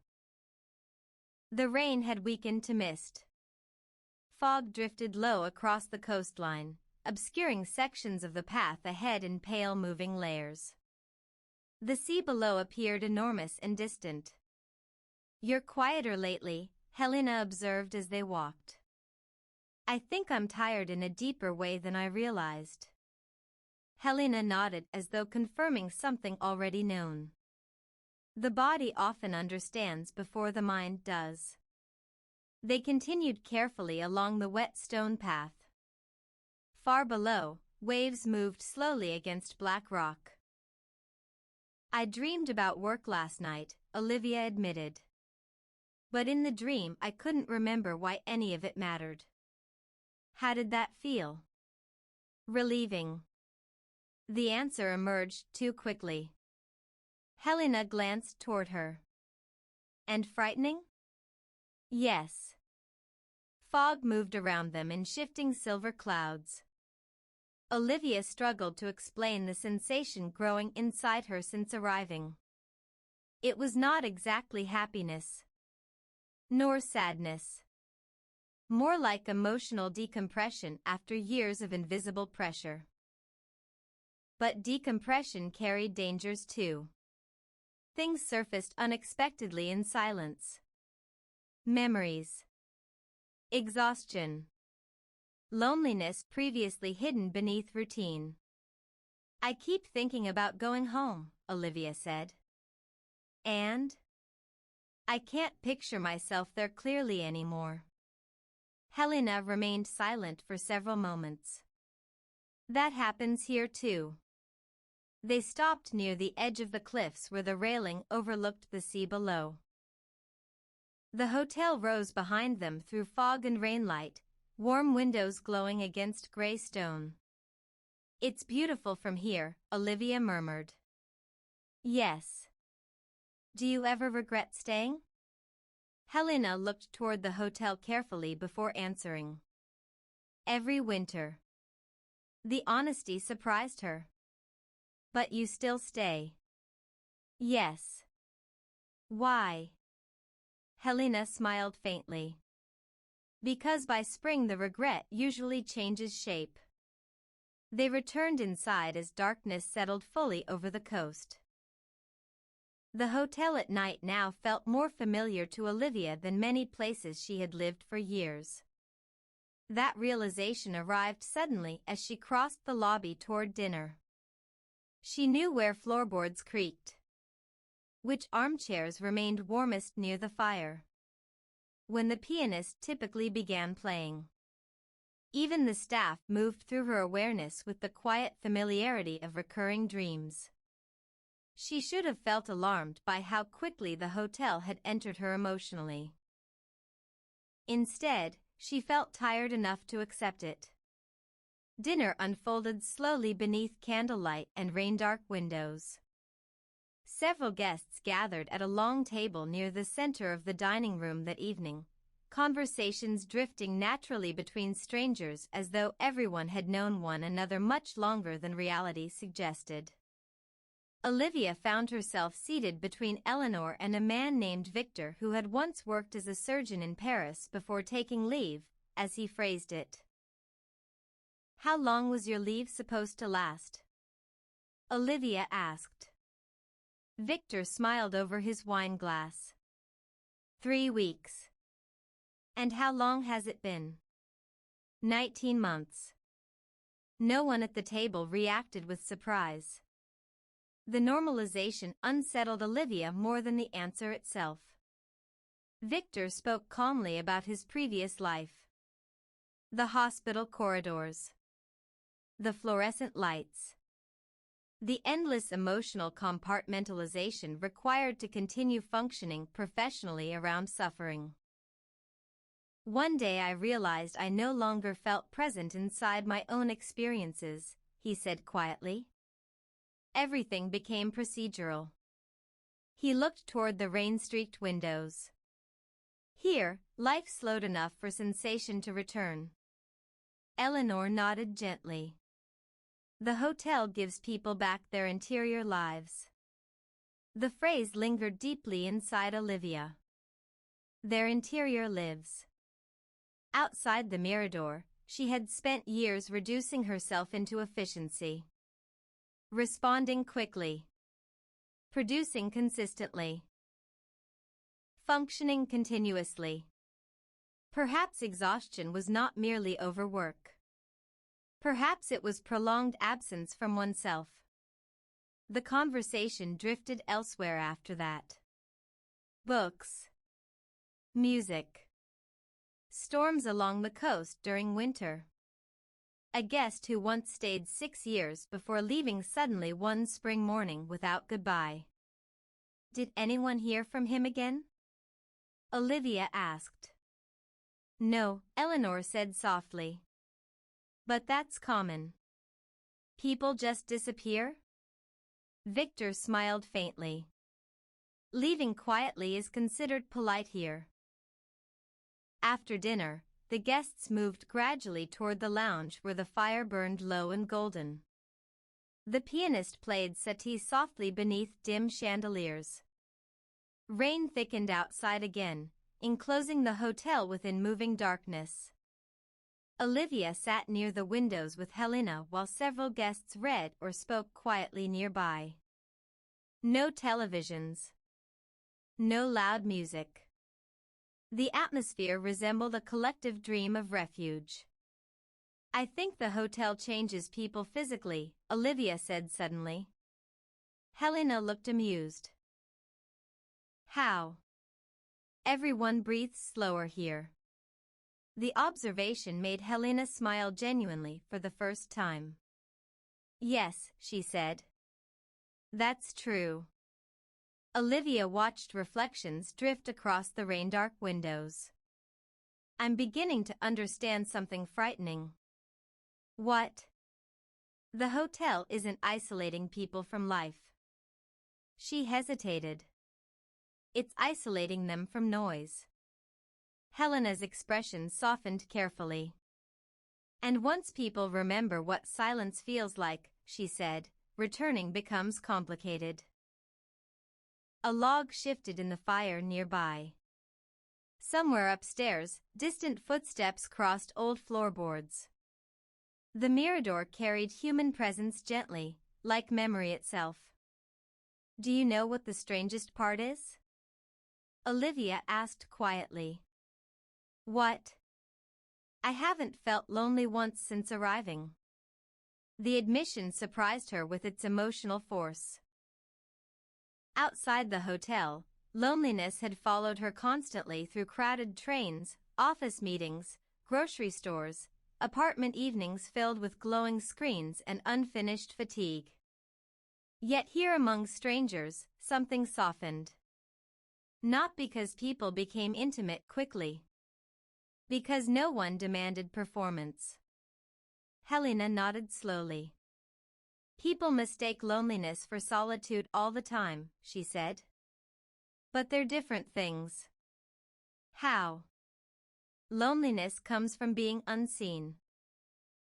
Solitude comes from being left in peace." The rain intensified. Beyond the windows, the sea disappeared entirely into darkness once more. Olivia realized suddenly she had not left the hotel grounds in days. The town below the cliffs felt increasingly abstract. Even her memories of home seemed quieter now, less emotionally immediate. And beneath that realization came another. She no longer knew whether this frightened her because it was unhealthy, or because it felt so profoundly relieving. Near midnight she returned upstairs alone. The corridor lamps glowed softly against dark wallpaper. Rain whispered against distant windows.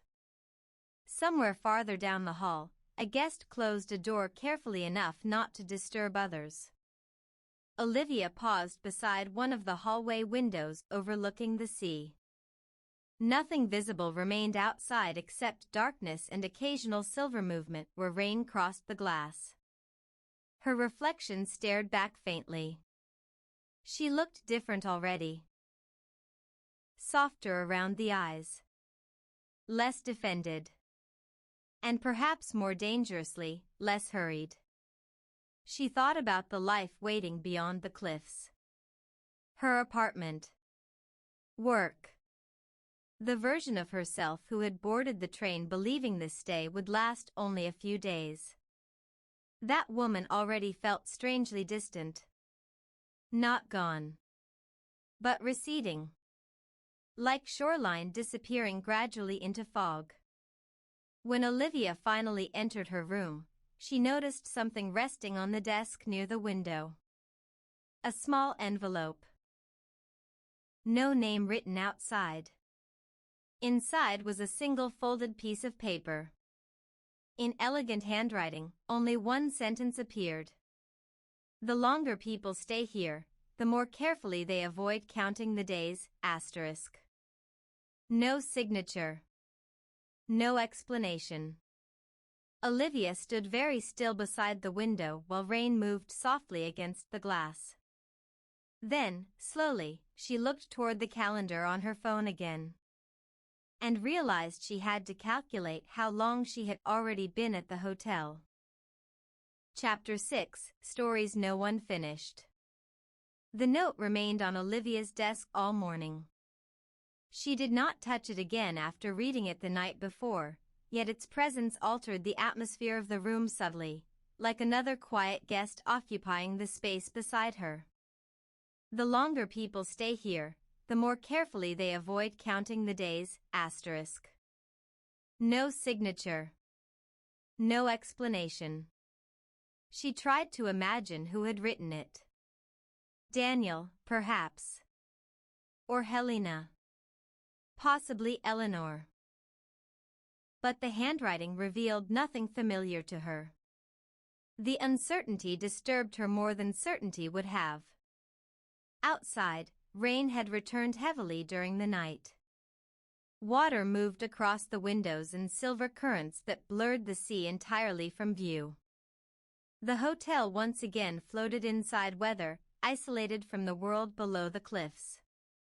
Olivia sat in the armchair beside the balcony doors holding coffee gone slowly cold in her hands. She had finally counted the previous evening. 11 days. Not 6. Not 7. 11. The realization should not have mattered. And yet it unsettled her deeply because she genuinely had not known. Time inside the Mirador had begun dissolving around her without resistance. 11 days had vanished softly into breakfasts, conversations, rainstorms, books half-read in the library, piano music at midnight, long silent walks through corridors lit by amber lamps. Nothing dramatic. Nothing extraordinary.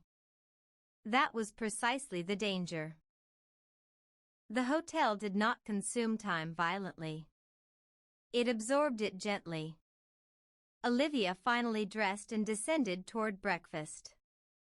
The hallway outside her room smelled faintly of cedarwood and rain. Somewhere below, the piano had already begun. She noticed now that mornings inside the Mirador rarely started suddenly. The hotel woke gradually, as though protecting guests from abrupt transitions. Even the lighting changed slowly. The dining room glowed softly beneath gray weather-darkened windows. Several guests lingered over late breakfast despite the approaching noon hour. Candlelight mixed with pale daylight in strange muted layers across the tables. Olivia immediately spotted Helena near the windows. But before she could approach, Daniel intercepted her carrying tea. "You received one too." It was not a question. Olivia stopped. "The note?" Daniel nodded. "Years ago." "You know who writes them?" "No." He smiled faintly. "That's part of the tradition." "Tradition?" Eventually the hotel notices when people stop measuring time properly. The casualness of the statement irritated her unexpectedly. "You all talk about this place as though it's alive." Daniel considered that carefully. "No," he said at last. "More like attentive." Rain whispered heavily against the windows beside them. "What did your note say?" Daniel lowered his voice slightly. "People who stay too long begin remembering themselves differently, asterisk." Olivia felt sudden coldness move through her chest. "And what did it mean?" Daniel smiled with quiet sadness. "I'm still finding out." Before she could continue questioning him, he nodded politely toward someone behind her. Eleanor approached carrying coffee and a folded newspaper. "You look pale," she observed gently. "I think I'm losing perspective here." Eleanor sat carefully beside them. "Yes," she said. That's usually when people begin telling the truth. The three of them remained together through breakfast while Rain enclosed the hotel in soft isolation. Conversation moved slowly between subjects. Books. Weather. A guest who once disappeared for 2 months and then returned as though no time had passed. But beneath everything lingered the same emotional current Olivia had begun recognizing everywhere inside the Mirador. Unfinishedness. No one spoke about their lives outside the hotel as completed narratives. Everything remained suspended. Careers paused. Relationships unresolved. Families distant. Even memories sounded unfinished here, as though guests had stepped temporarily outside their own biographies. "What were you before this place?" Olivia asked Daniel suddenly. He looked amused. "You mean professionally?" "Yes. Investment strategist." "And now?" Daniel glanced toward the rain-dark windows. "Now I read novels very slowly and walk beside the sea." "That's not an answer." "No," he agreed softly. "It's a replacement." Eleanor folded her newspaper carefully. "You should understand something about the people here," she said to Olivia. "Most of us did not arrive intending to escape life permanently." "Then what happened?" Rain drifted silver across the windows behind her. "We became uncertain which version of life was actually destroying us." The sentence settled heavily over the table. Olivia suddenly realized no one inside the hotel described their previous lives with nostalgia. Only fatigue. Even when discussing success, travel, achievement, or love, there was always exhaustion beneath the memory. As though the outside world had demanded continuous performance until people no longer recognized themselves beneath it. After breakfast, Olivia wandered toward the library carrying a book she had still not finished despite spending hours pretending to read it. The hotel felt quieter than usual today. Rain encouraged introspection. Guests moved softly through corridors like figures inside thought itself. Near the staircase leading toward the library, Olivia passed a door she had never noticed before. It stood partially open. Inside, warm lamplight revealed shelves lined not with books but with photographs. Hundreds of them. Curiosity drew her closer. The room appeared almost archival: narrow tables, old leather chairs, framed photographs organized carefully along the walls. Black and white images. Polaroids.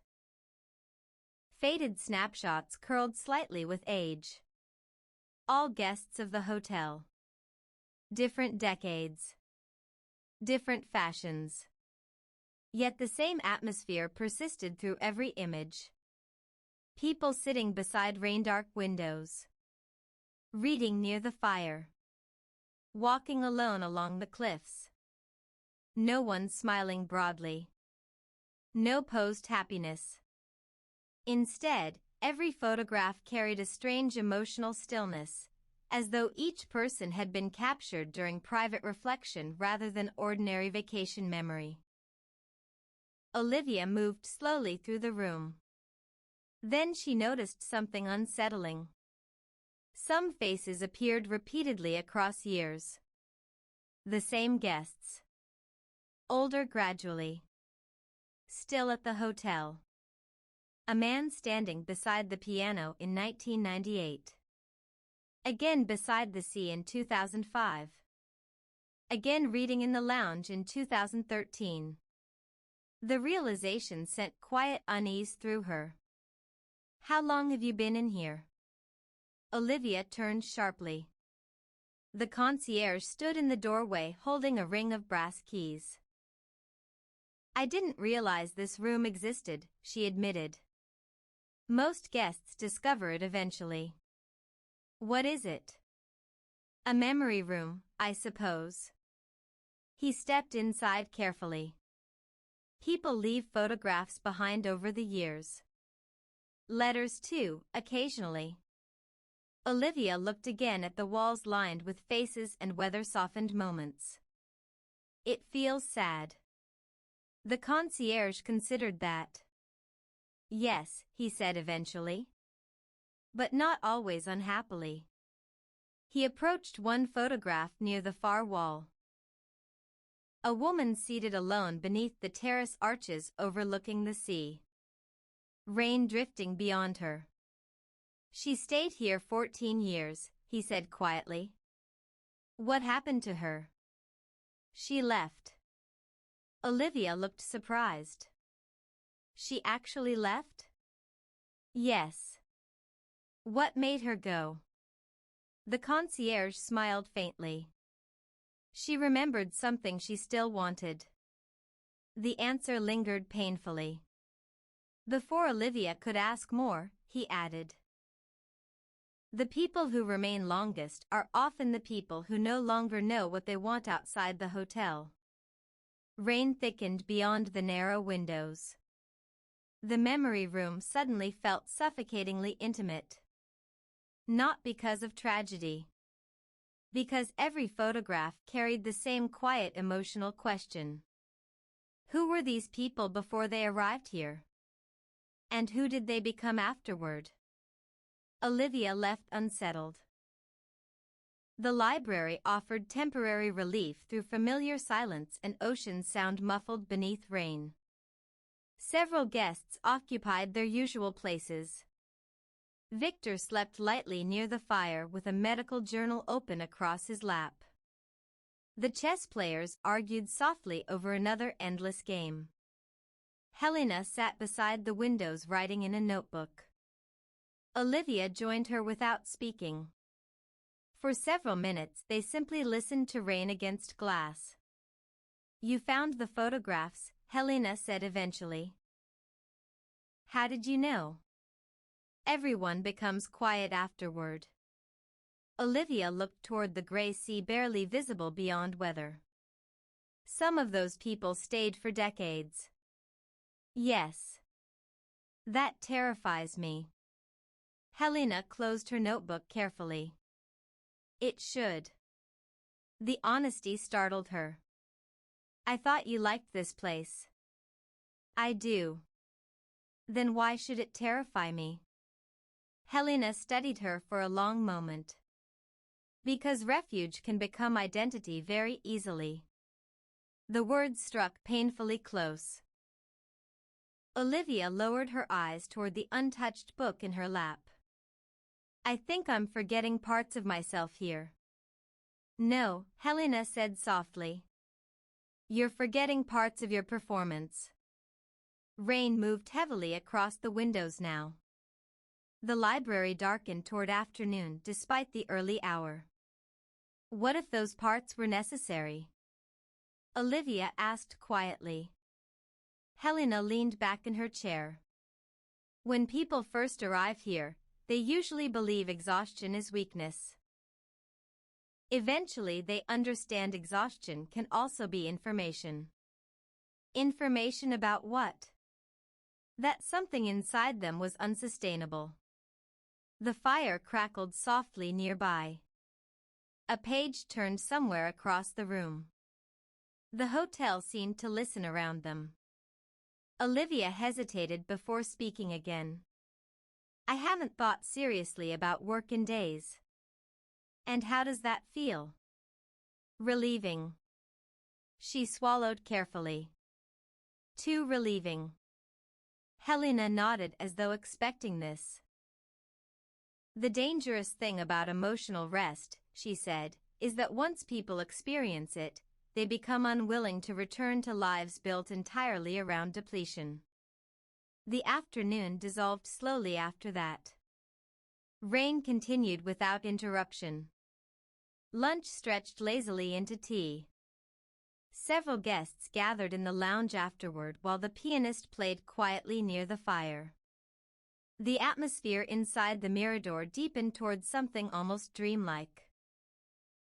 Candles lit early due to the weather-darkened sky.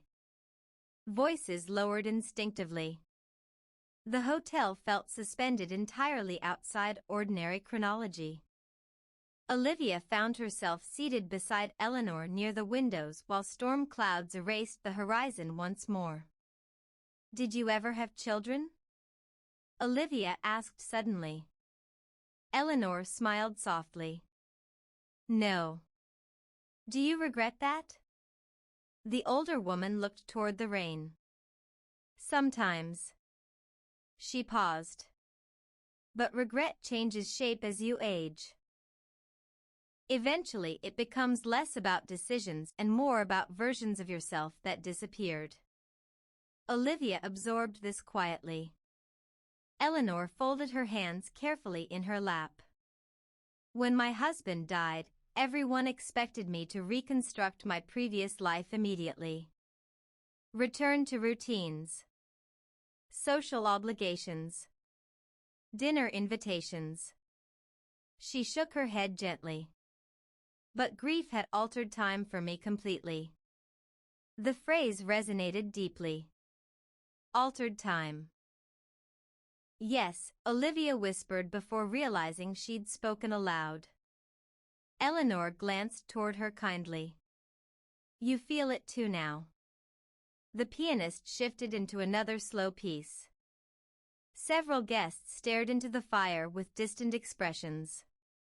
"This hotel exists for people who have fallen out of rhythm with ordinary life," Eleanor continued softly. "Some return eventually.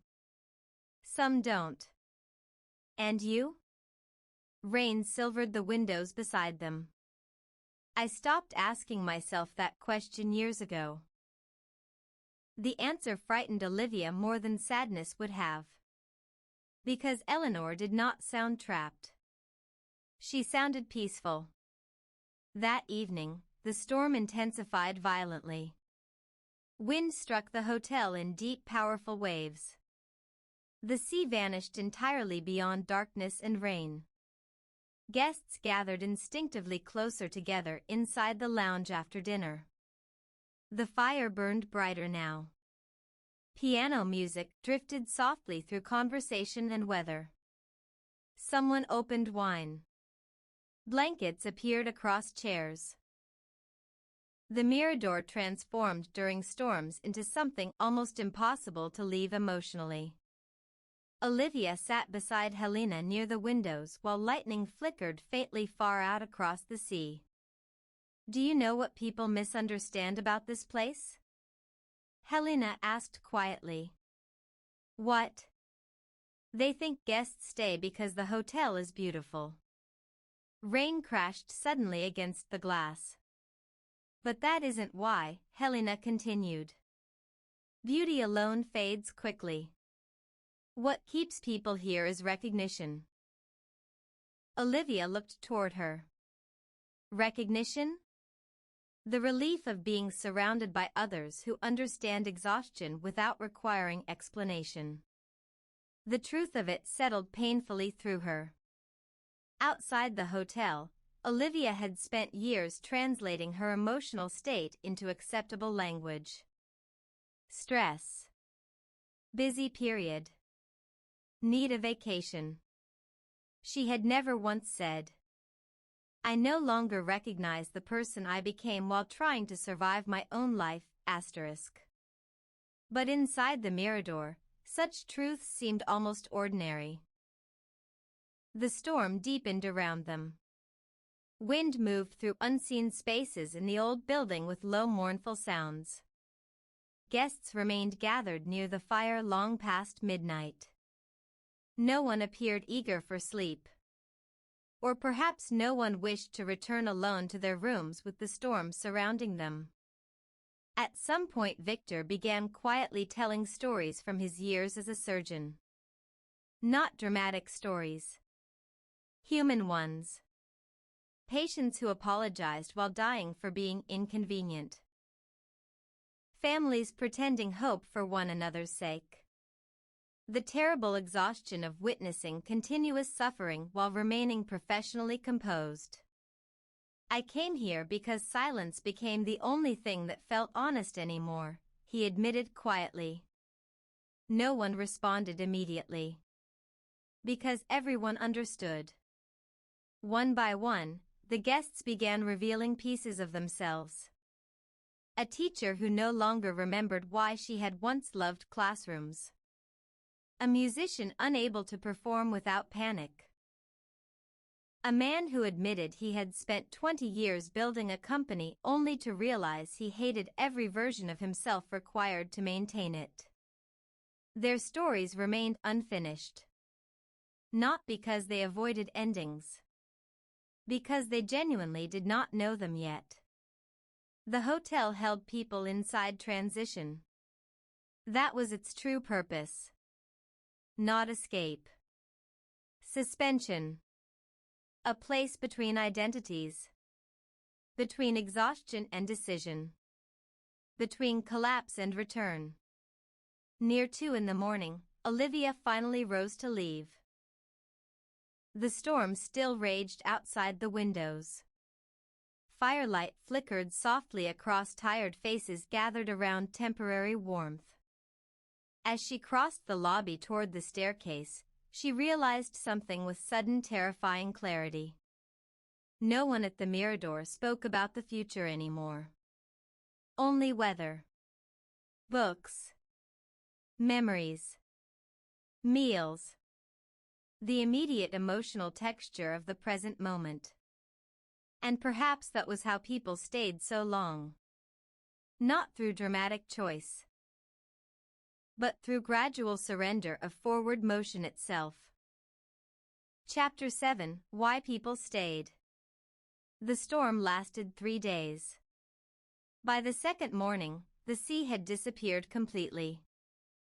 Fog and rain surrounded the Grand Mirador so thoroughly that the hotel no longer felt positioned above the coastline at all.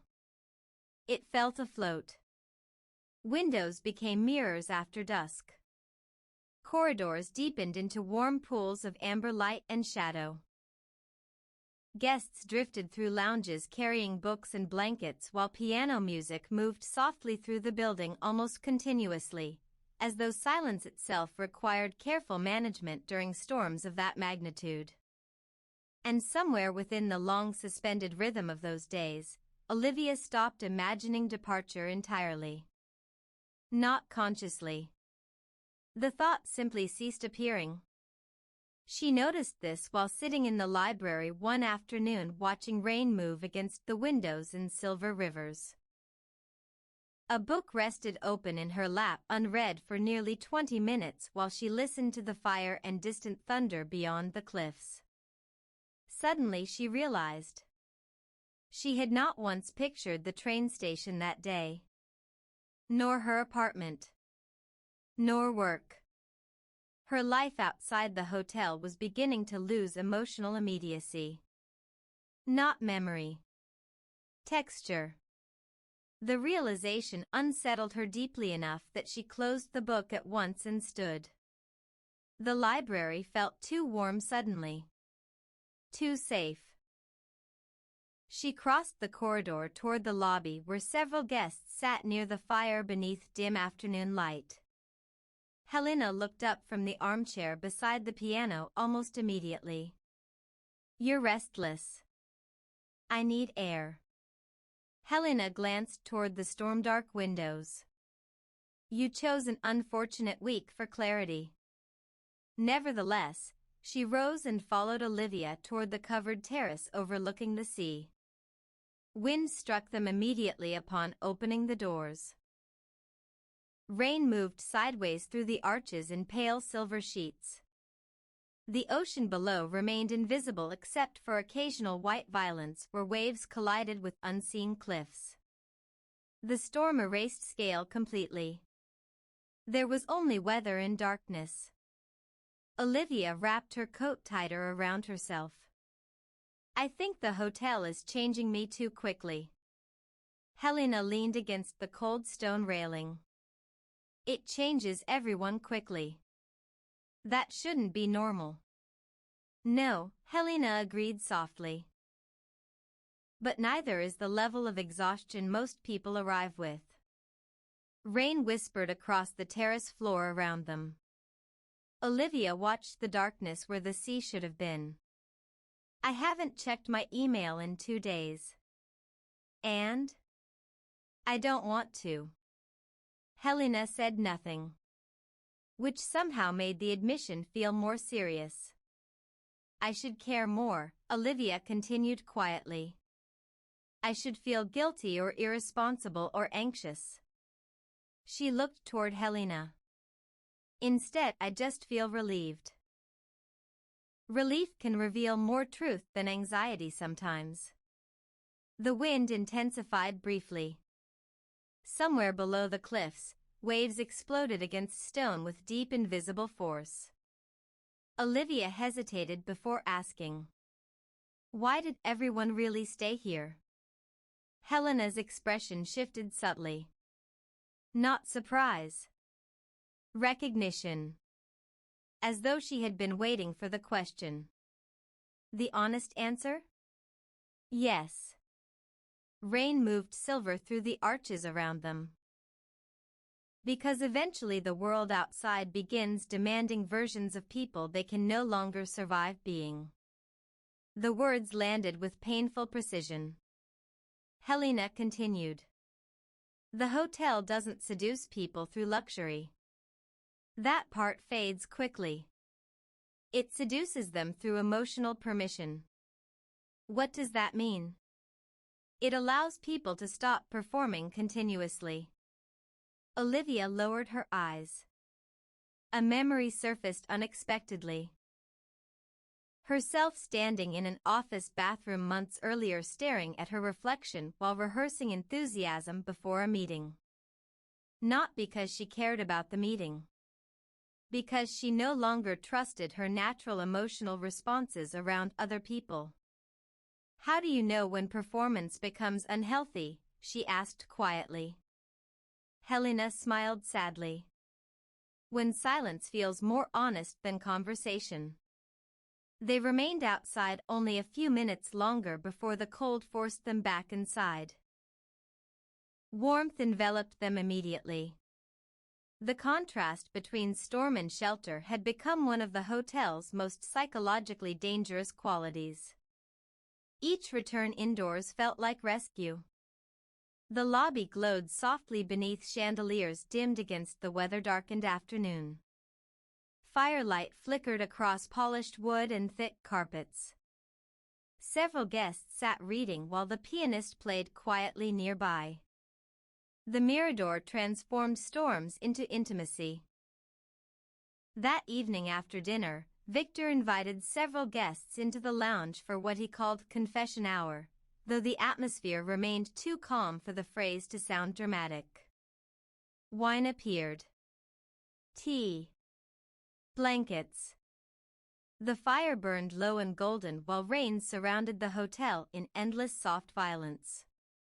Olivia sat beside Eleanor on a long velvet sofa near the windows. Daniel occupied the armchair closest to the piano. Helena remained slightly apart from everyone else near the fire, legs crossed elegantly, watching the room with quiet attentiveness.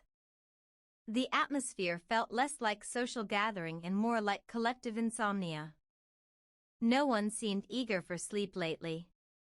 Perhaps because nighttime deepened the emotional suspension surrounding the hotel. Victor poured wine slowly into several glasses.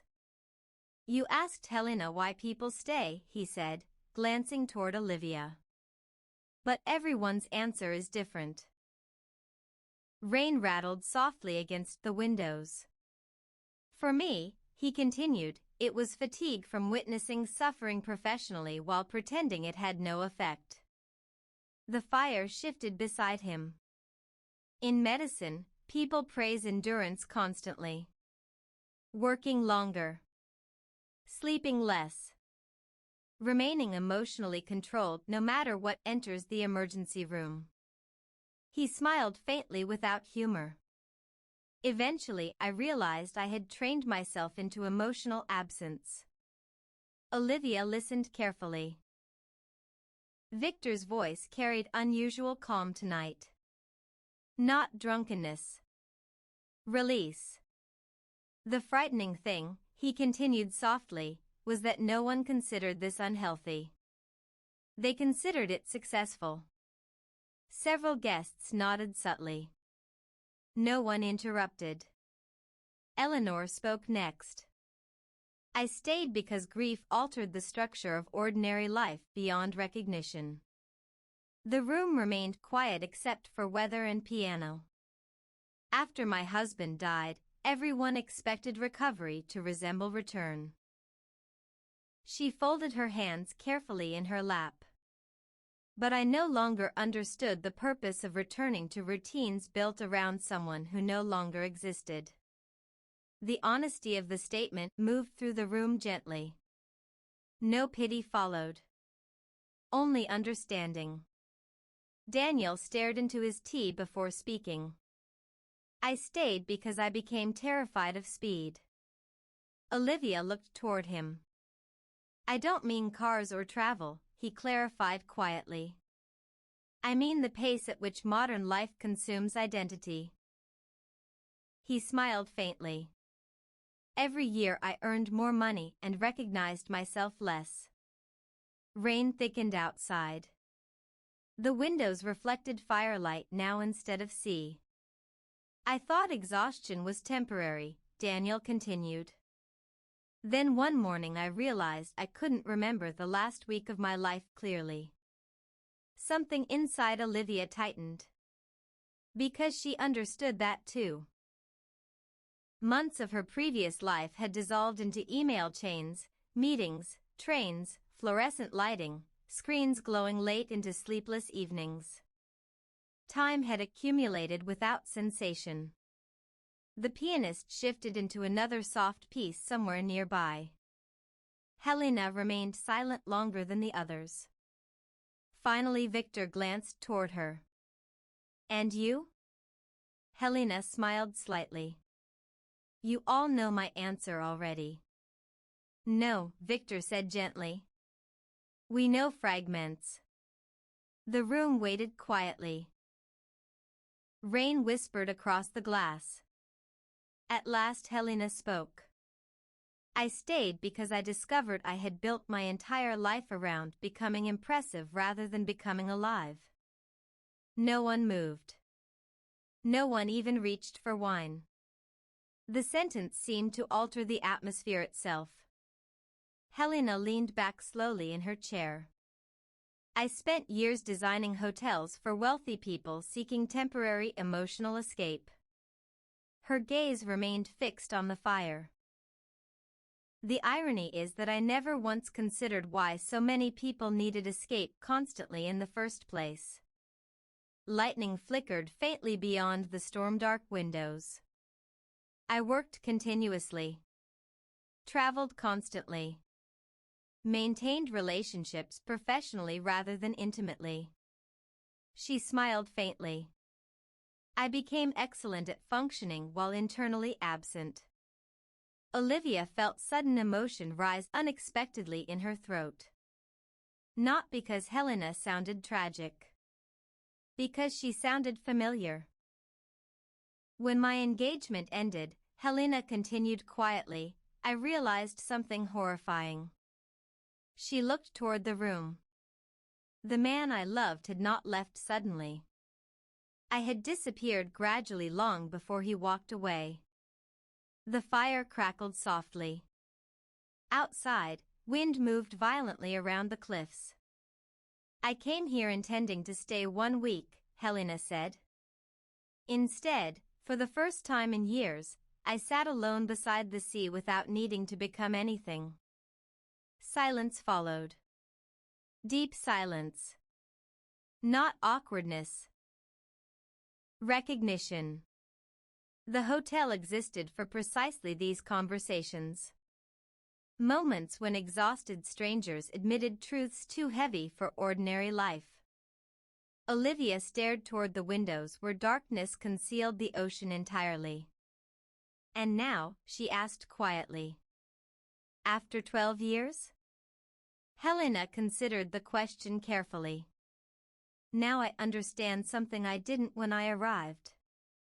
She looked toward Olivia gently. People don't stay here because they're weak. Then why? Because they became tired of abandoning themselves to survive elsewhere. The storm deepened around the hotel. The fire burned lower. One by one, guests began speaking again, quieter now, more intimately.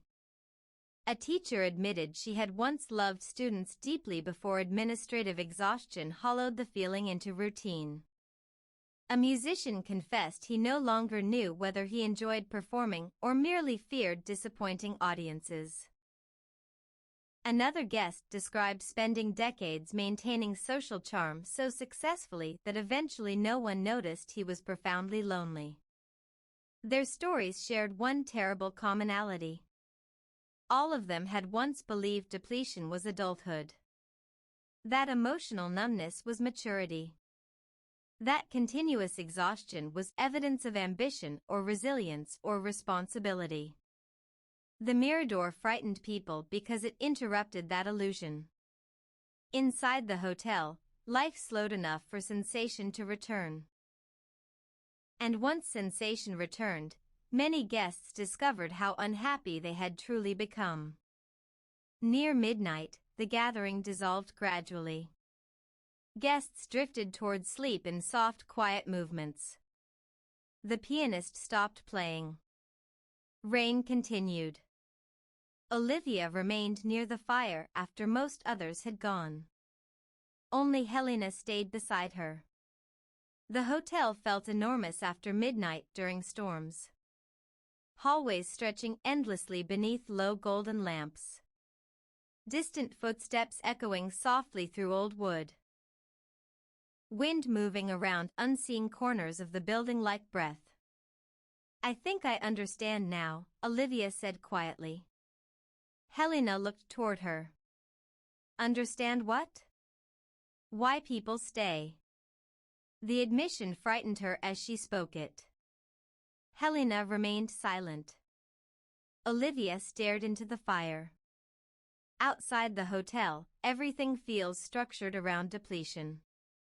She struggled carefully for words. Work drains people, so they spend money seeking temporary relief from work. Then they return exhausted and repeat the cycle until they barely recognize themselves anymore. The fire shifted softly. But here, Olivia swallowed. People become visible again. Helena's expression softened with something close to sorrow. Yes. Rain moved endlessly against the windows.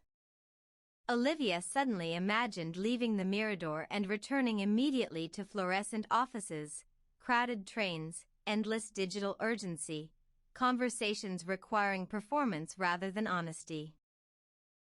The thought produced genuine panic. Not dramatic fear. Something quieter. Like suffocation remembered in advance. I don't want to become who I was before arriving here, she admitted. Helena looked at her very carefully then. That, she said softly, is the moment everyone remembers later. The sentence settled heavily between them.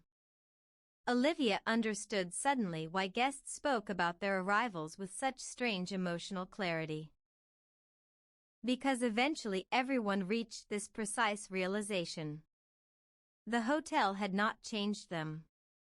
It had revealed how exhausted they already were. Near 1 in the morning, Olivia finally returned upstairs. The corridors felt dreamlike beneath storm-muted silence. Passing room 12, she noticed warm light beneath Helena's door again. Always awake. Always listening. Olivia entered her own room slowly. Rain obscured the windows entirely now. The sea no longer existed beyond them. Only darkness and weather. She sat in the armchair beside the glass and pulled the blanket around herself tightly. For the first time since arriving, she tried consciously to imagine leaving. Packing. Checking out. Taking the train home. Unlocking her apartment door. Opening her laptop. Resuming conversations abandoned mid-sentence weeks earlier. The images felt emotionally impossible. Not because the hotel had trapped her. Because somewhere during the long rain-soaked days beside the sea, she had begun understanding a truth she could no longer unknow. She had not come to the Mirador merely to rest. She had come because some hidden part of herself already knew she could not continue living the way she had been living before. Chapter 8: The Silence Outside the Hotel. The storm ended without announcement. Olivia woke before dawn to an unfamiliar brightness pressing softly through the curtains. For several seconds she remained still beneath the blankets, listening for rain. Nothing. Only distant gulls. And the ocean. Real ocean now, not hidden behind weather. She sat up slowly. The room felt strangely exposed without the protective intimacy of storms surrounding it.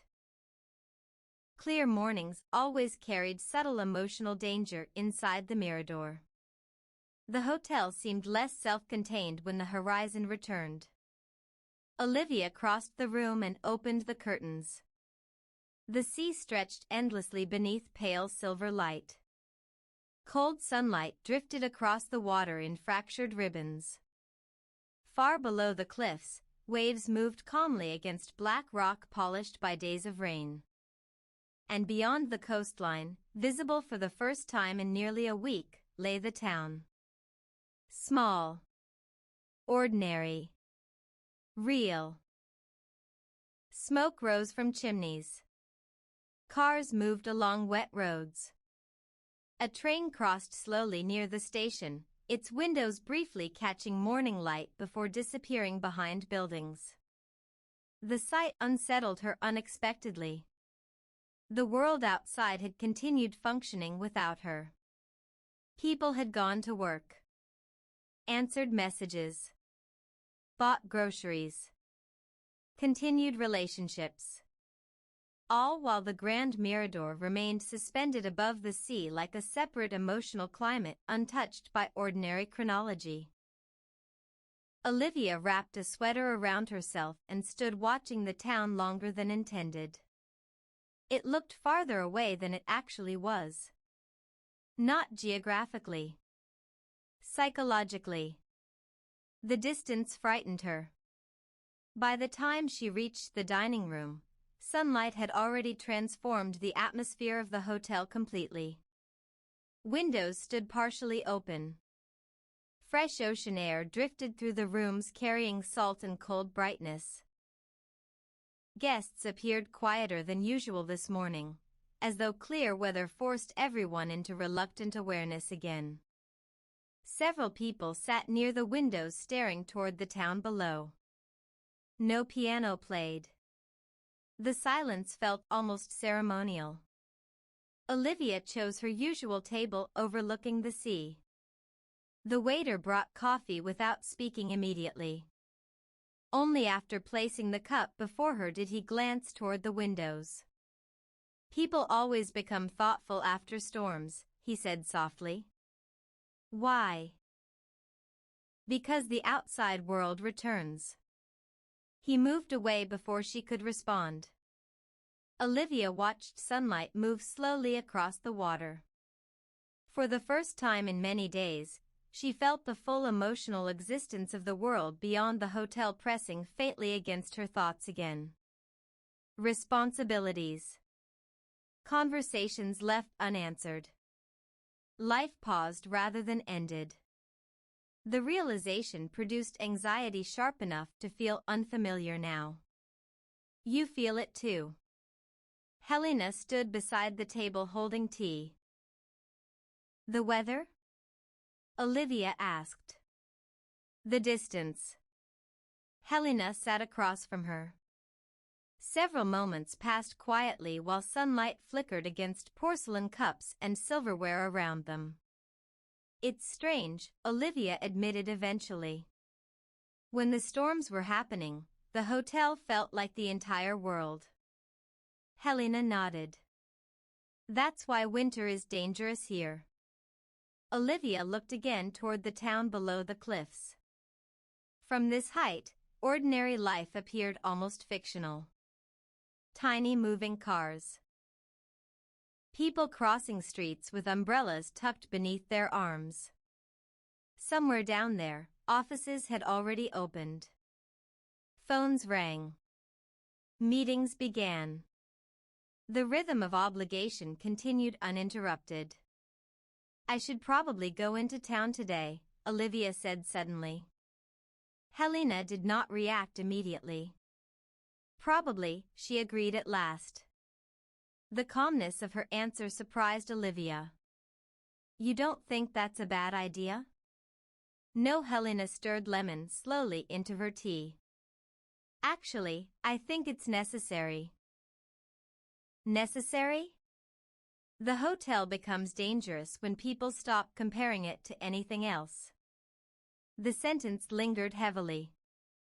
After breakfast, Olivia returned upstairs and dressed more carefully than usual. Not elegantly. Defensively. Dark coat. Boots. Scarf. Clothing designed for ordinary reality rather than emotional suspension beside the sea. The act itself felt strangely unfamiliar now. When she finally descended toward the lobby carrying her bag, several guests looked up from their books almost instinctively. Not alarmed. Curious. As though departures, even temporary ones, subtly disturbed the rhythm of the hotel. Daniel stood near the fire reading. You're leaving? Just for the day. He smiled faintly. That's what everyone says the first time. Olivia rolled her eyes despite herself. You really think nobody here ever leaves? No, Daniel closed his book carefully. Some do. And the others? Rainwater still glistened beyond the windows though the sky remained clear. The others keep postponing departure until postponement becomes identity. The phrase unsettled her enough that she left before continuing the conversation. Outside, cold wind moved sharply across the cliffs. Without storms enclosing it, the Grand Mirador looked different from the road descending toward town. Less dreamlike. More visibly old. Stone walls weathered by decades of salt air. Tall windows reflecting pale sky. Balconies lined with iron railings darkened by time. And yet the building still carried strange emotional gravity. Olivia found herself turning back repeatedly while walking downhill. As though part of her remained physically tethered to it. The town felt louder immediately. Not loud in any objective sense. But after days inside the softened atmosphere of the hotel, ordinary sound struck her with startling force. Car engines. Conversations. Footsteps against pavement. Phones ringing inside cafes. Every noise seemed sharpened by urgency. People moved quickly here. Purposefully. Even simple actions, ordering coffee, crossing streets, unlocking bicycles, carried invisible tension absent from the Mirador. Olivia wandered slowly through narrow seaside streets lined with bookstores, cafes, flower shops, and old hotels closed for the season. The town itself was beautiful.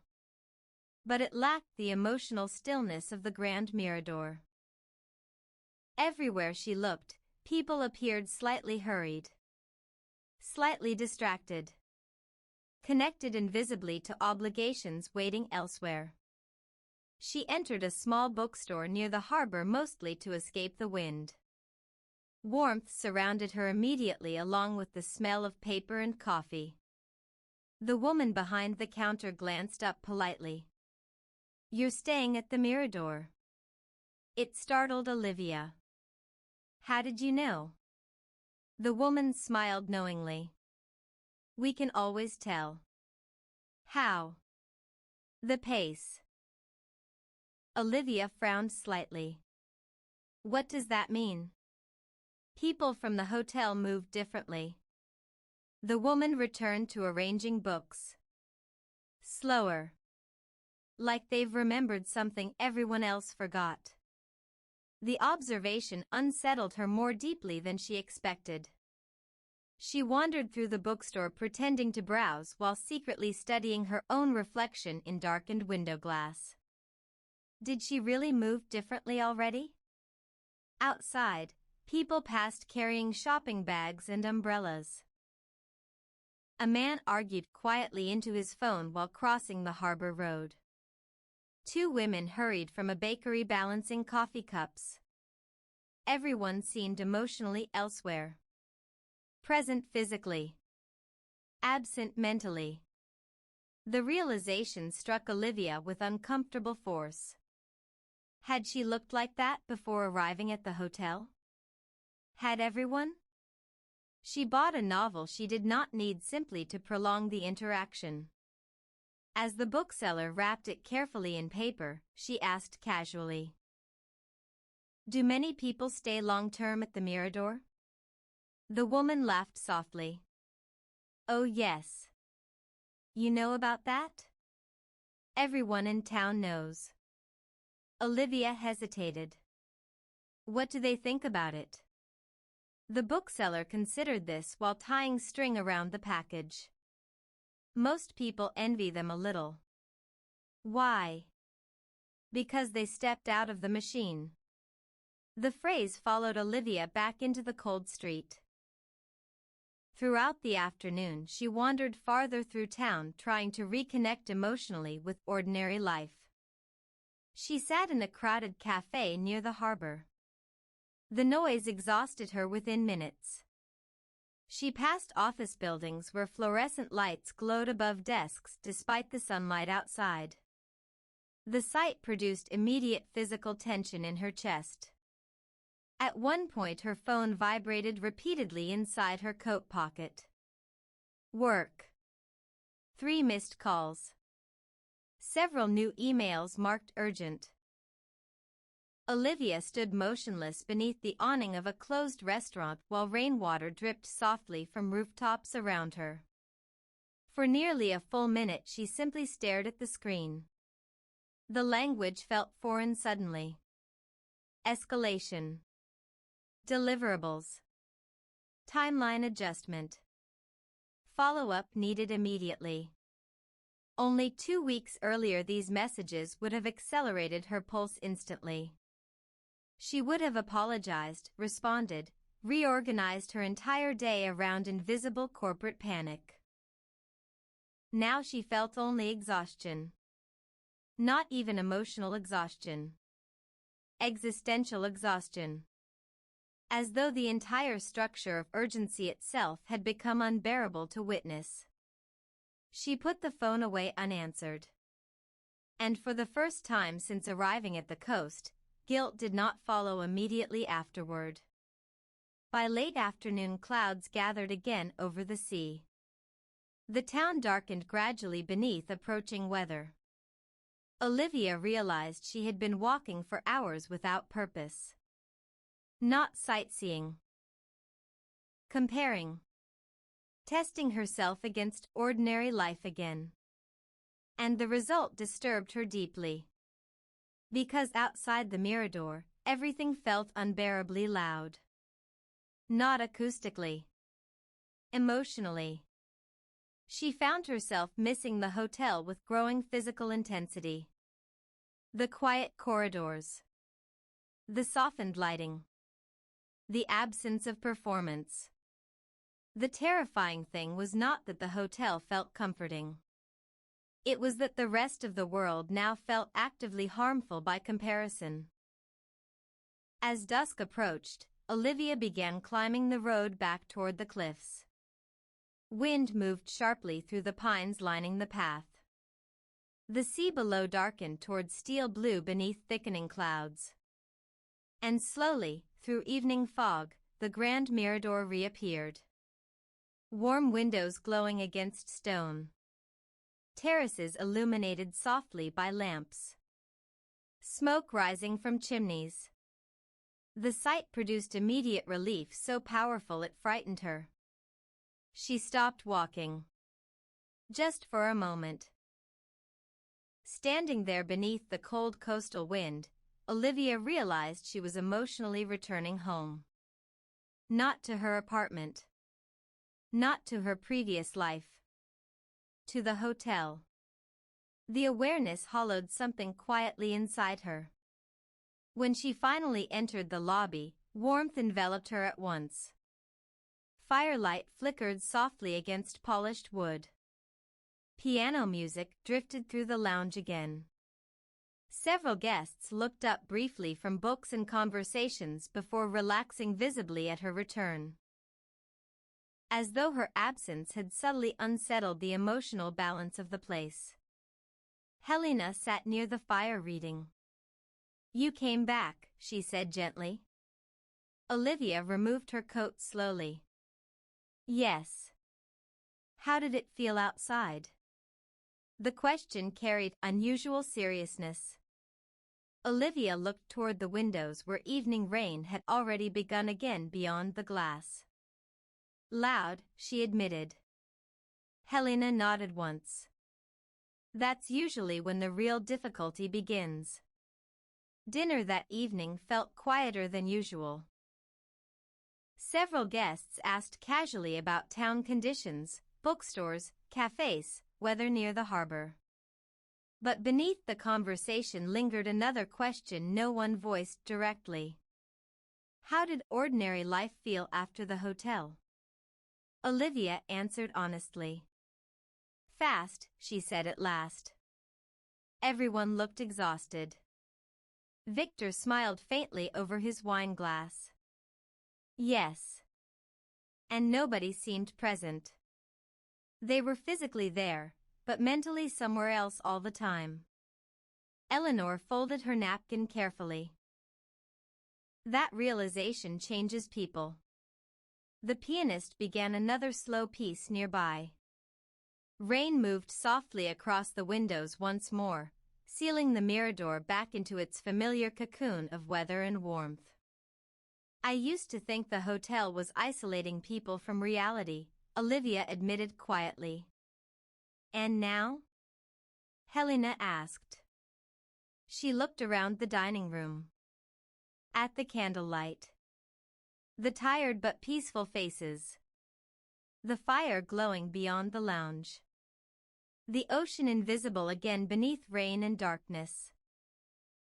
"Now I think it's protecting them from something." Silence followed. Not disagreement. Recognition. Later that night Olivia stood alone beside the windows in her room overlooking the sea.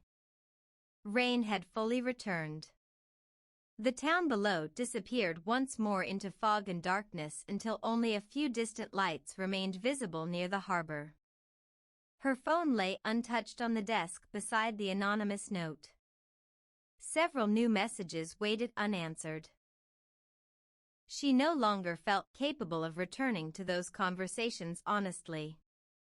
Because something irreversible had happened during her stay at the Grand Mirador. The outside world had not changed. She had. And standing there beside the rain-dark window with the ocean breathing invisibly below the cliffs, Olivia finally understood the quiet tragedy at the center of the hotel.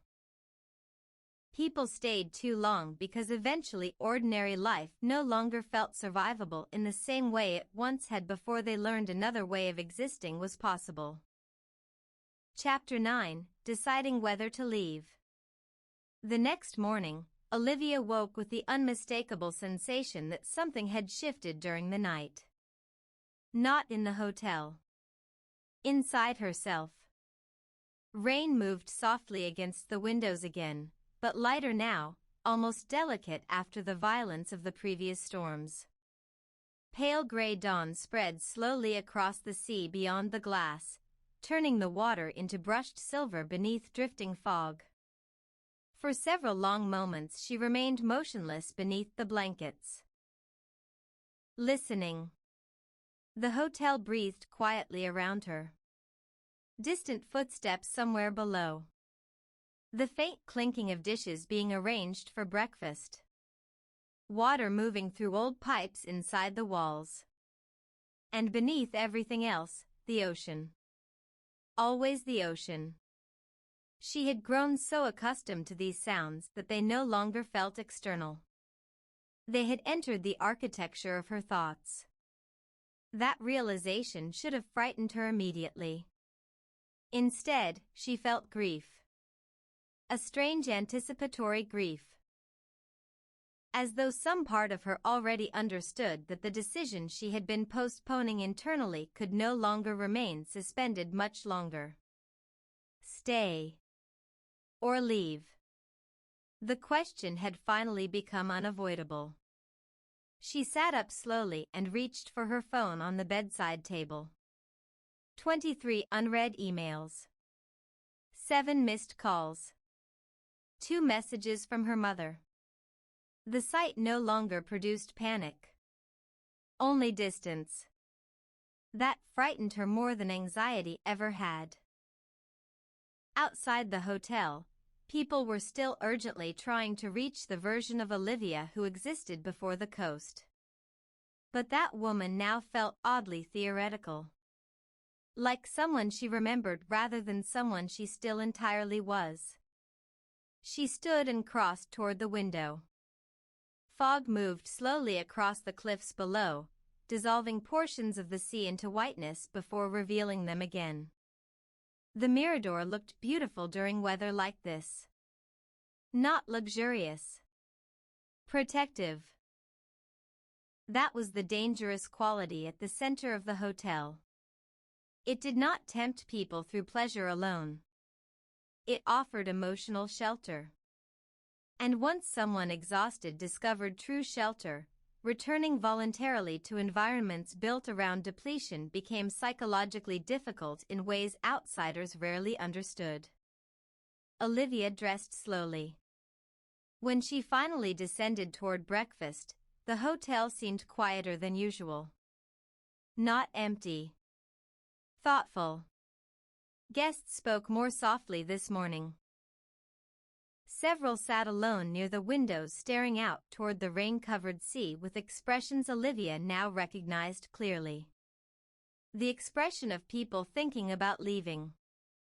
Or failing to. Helena was absent from the dining room. The realization unsettled Olivia unexpectedly. She had become accustomed to Helena's presence, dark clothing near the windows, tea cooling beside unread books, the quiet gravity she carried through every room of the hotel. Without her there, the atmosphere felt subtly altered. Daniel noticed Olivia searching the room. She walked down to the shoreline early. In this weather? She does that when she's restless. Olivia sat across from him automatically. Rain drifted silver against the windows behind them. You sound like you know her very well. Daniel smiled faintly. No one knows anyone very well here. He stirred honey into his tea. That's part of the comfort. The statement lingered strangely. Olivia realized he was right. The guests at the Mirador shared intimacy without intrusion. They revealed emotional truths while preserving personal distance. No one demanded complete biographies. No one asked for proof. People were allowed to exist in fragments. I think I have to decide soon, Olivia admitted quietly. Daniel looked up calmly. Yes. You say that like you already know what I'll choose. No, he said softly. I just know the hotel eventually forces honesty. The pianist began playing somewhere beyond the lounge. A slow, familiar melody. Rain thickened briefly against the windows.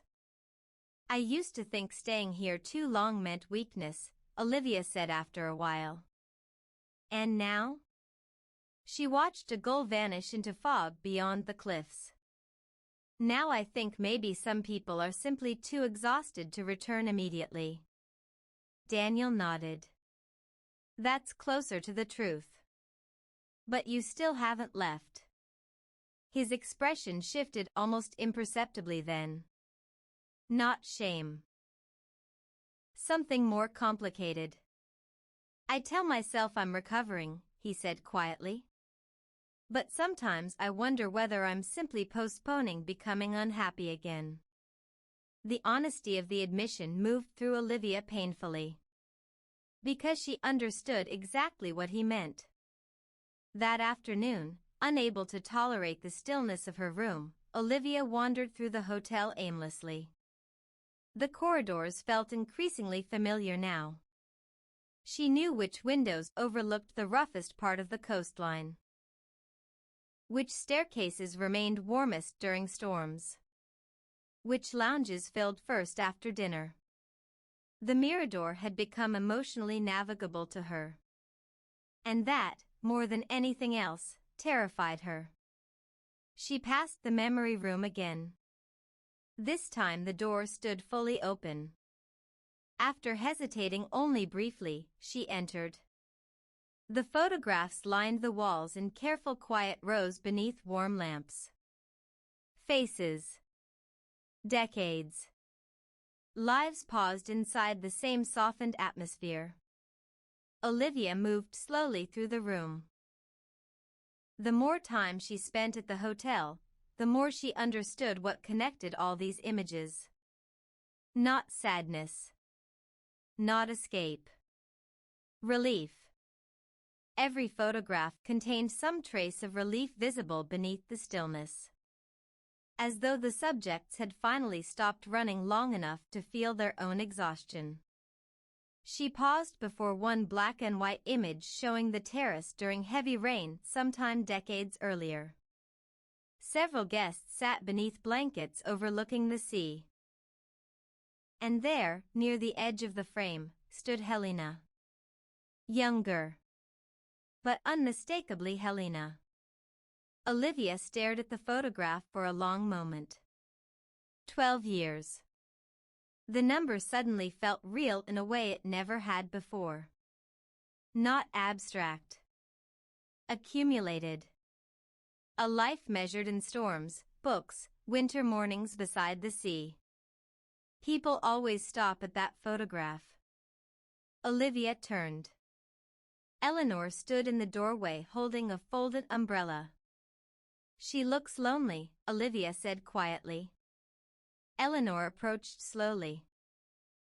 Yes, she agreed. She was. Rain tapped softly against the narrow windows of the memory room. Did she change? Eleanor considered the question carefully. No, she said at last. I think she became visible again. The phrase settled deeply. Olivia looked back toward the photograph. What was she like when she arrived? Sharp, Eleanor said softly. Restless. As though her nervous system had forgotten how to stop expecting catastrophe. Olivia lowered her eyes. That sounds familiar. Eleanor smiled gently. Yes. They remained among the photographs together in silence for several moments. Then Eleanor spoke again. You know, people misunderstand the hotel. How? They think guests stay because they're afraid of reality. She shook her head slightly. Usually they stay because reality demanded too much of them for too long. The memory room suddenly felt unbearably intimate.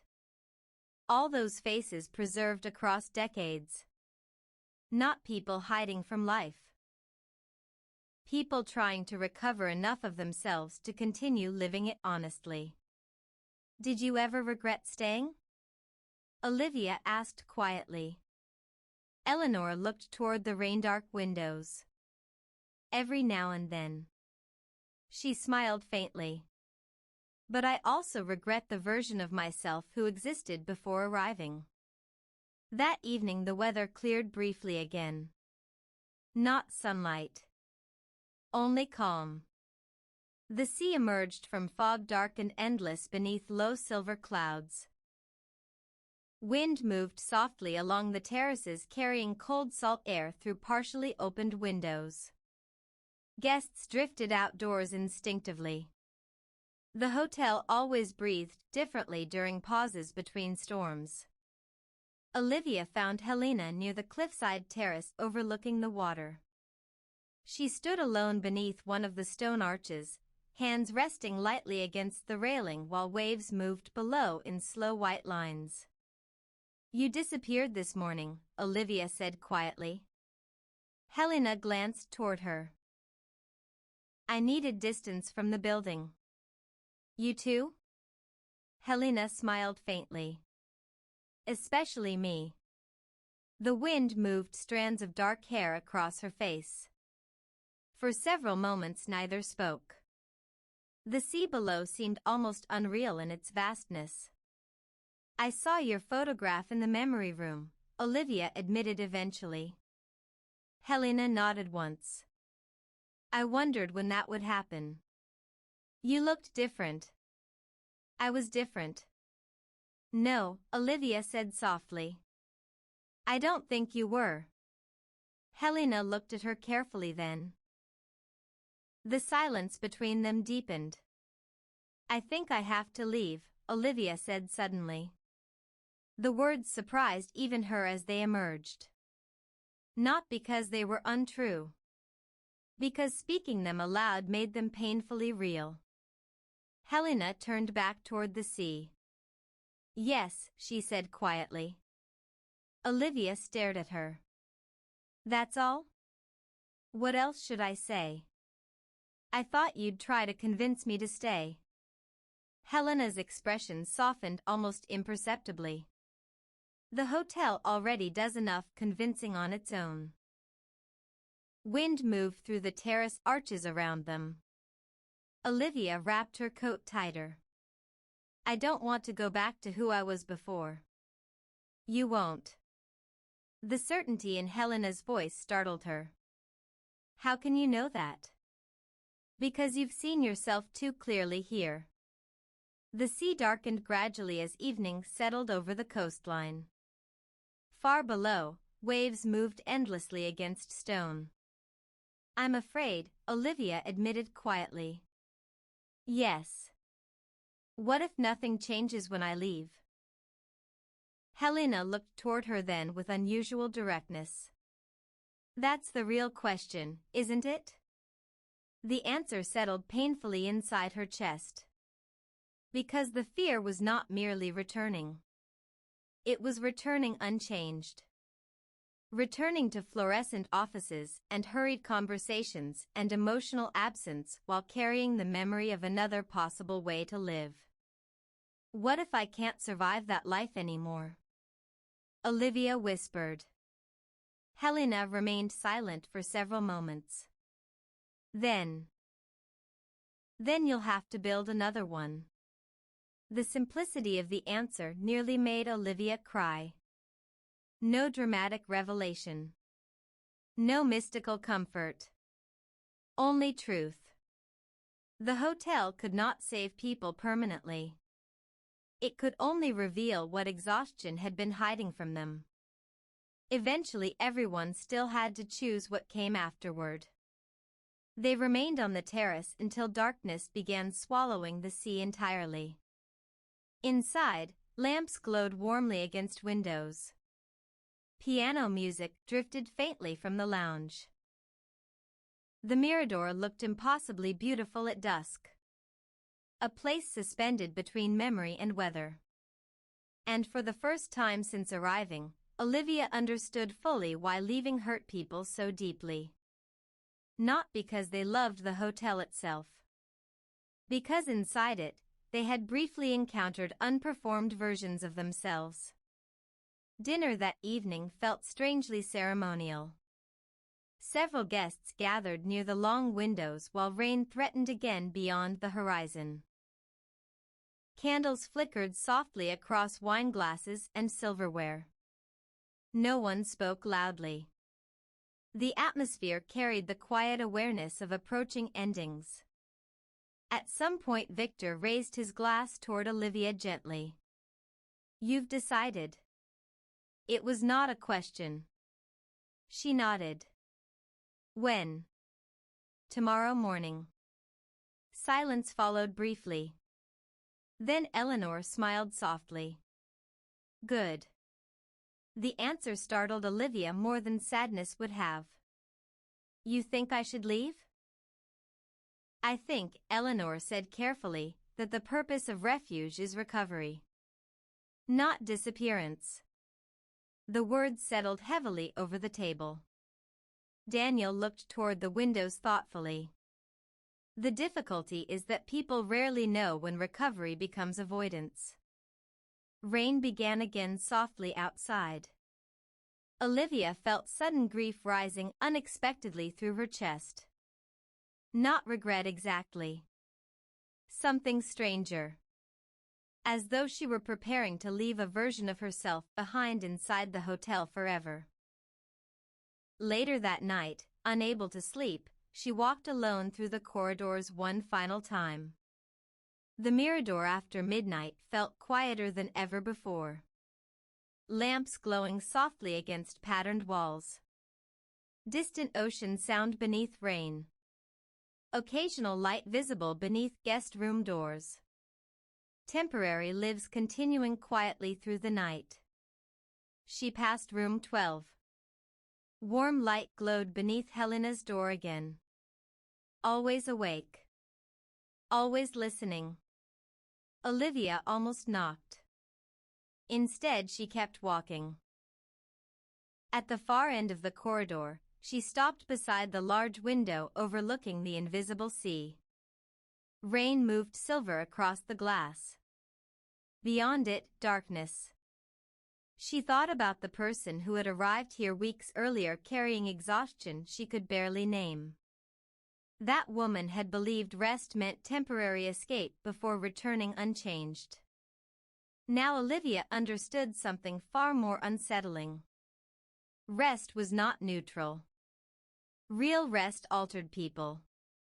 Silence altered people. Being seen without performance altered people.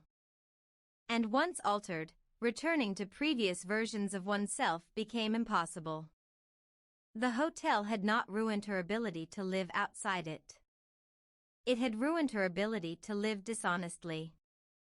Standing there beside the rain-dark window with the ocean breathing invisibly below the cliffs, Olivia finally understood the truth hidden beneath every story inside the Grand Mirador. People stayed too long because leaving required becoming responsible again for the lives they had abandoned long before arriving. Chapter 10: The Last Evening by the Water. Olivia did not leave the next morning. At least not immediately. She woke before dawn with every intention of packing. Her suitcase stood open beside the bed.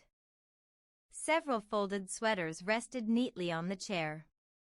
The train schedule sat bookmarked on her phone. Everything was prepared.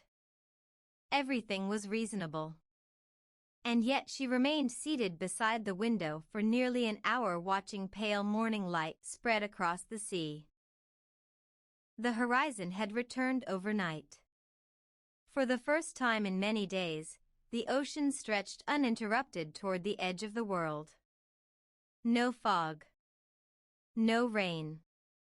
Only water and sky. The beauty of it felt almost unbearable. Not because it was extraordinary. The hotel was not a destination. It was a pause. A long pause for some. A brief one for others. But still a pause. Olivia understood that now. The realization sat quietly inside her while sunlight touched the surface of the sea far below. She had spent weeks believing the central question was whether she should leave. But sometime during the night, the question had changed. The real question was whether she was ready. And the answer, she realized with surprising calm, was almost.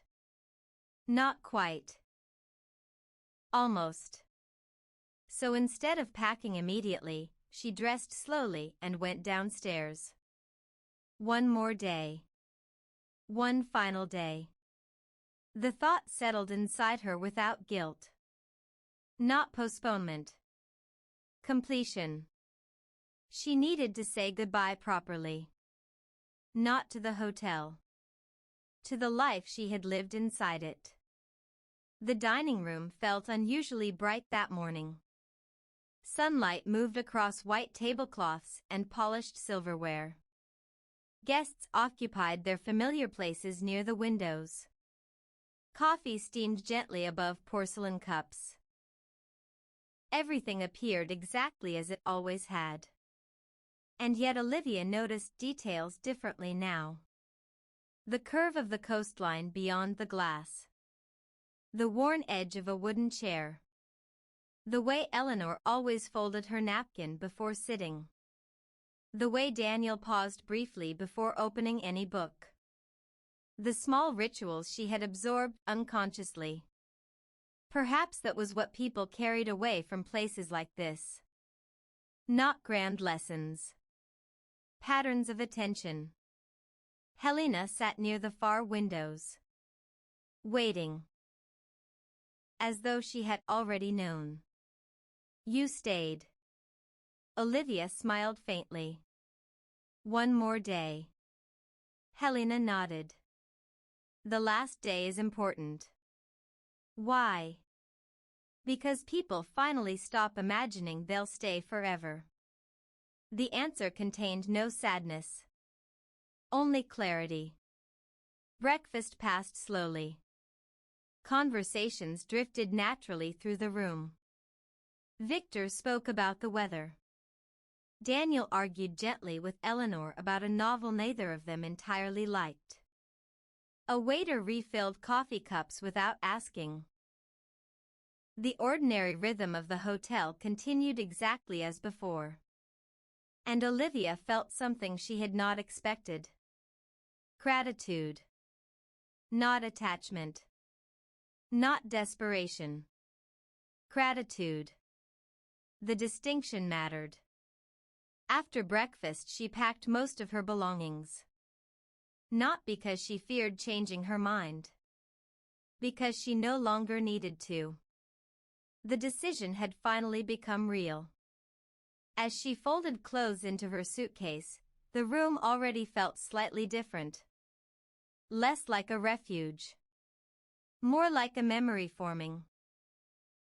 The realization surprised her. For weeks she had imagined departure as a kind of loss. Now it felt more like completion. Outside the window, sunlight drifted across the water. The sea looked calm. Older somehow. As though it had witnessed thousands of departures exactly like this one. Perhaps it had.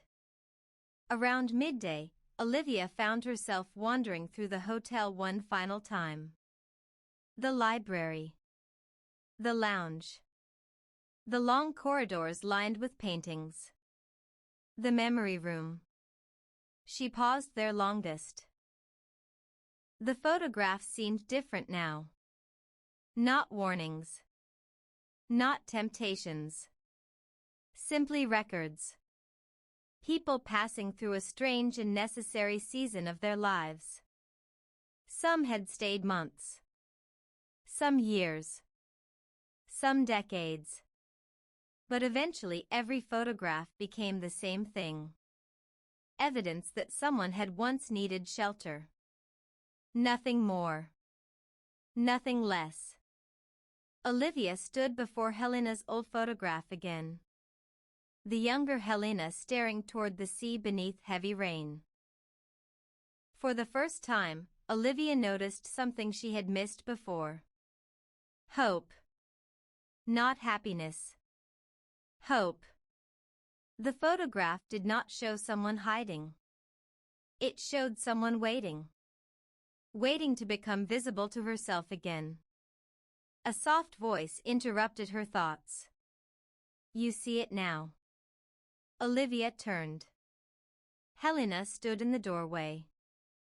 Yes, Olivia said quietly. They looked at the photograph together. People always think the hotel is about staying, Helena said after a while. But it isn't? No. The afternoon sunlight shifted across the room. It's about stopping long enough to understand why you were running. The sentence settled gently between them. No explanation was necessary. They both understood. Later, they walked down to the shoreline together. The path beneath the cliffs felt familiar now. Wet stone. Wind-bent grass. The smell of salt carried on cool ocean air. The sea stretched endlessly before them. No storms. No fog. Just distance. For a long time they sat on a flat section of dark rock above the water without speaking. The waves moved steadily below. Not dramatic. Patient. The kind of rhythm that existed long before human worries and would continue long after them. This is where I used to come every day, Helena said eventually. When you first arrived? Yes. Olivia looked toward her. Why? Helena smiled. Because I couldn't sit still anywhere else. The admission felt strangely intimate. I used to come down here and make plans. What kind of plans? How I would leave. Olivia laughed softly. Helena did too. For years? For years. Did you mean them? Yes. The honesty surprised her. I meant every plan. Helena watched the sea. I just wasn't ready to become responsible for my life again. The waves folded slowly against the rocks below. That's the part people don't understand. What part? Leaving isn't difficult because of the hotel. Helena looked toward the horizon. It's difficult because eventually you realize nobody is coming to build a different life for you. The words carried no cruelty. Only truth. The sea stretched endlessly before them. Olivia thought about her apartment. Her job. The unanswered emails.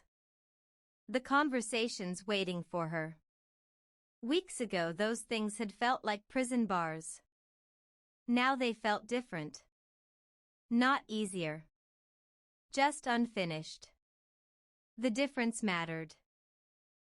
Because she no longer intended to return unchanged.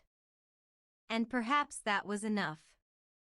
They remained by the water until the afternoon began slipping gradually toward evening. Neither seemed eager to hurry. The last day possessed its own rhythm. Its own permission. When they finally climbed back toward the hotel, the sun had begun lowering toward the horizon.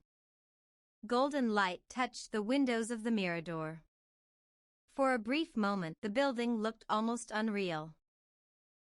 Like something remembered rather than seen. Beautiful. Temporary. Human. The final dinner began just after sunset. The dining room glowed with candlelight. Outside, the sea reflected fading amber light beneath a sky slowly deepening toward blue. The atmosphere felt different from any previous evening. Not solemn. Intentional.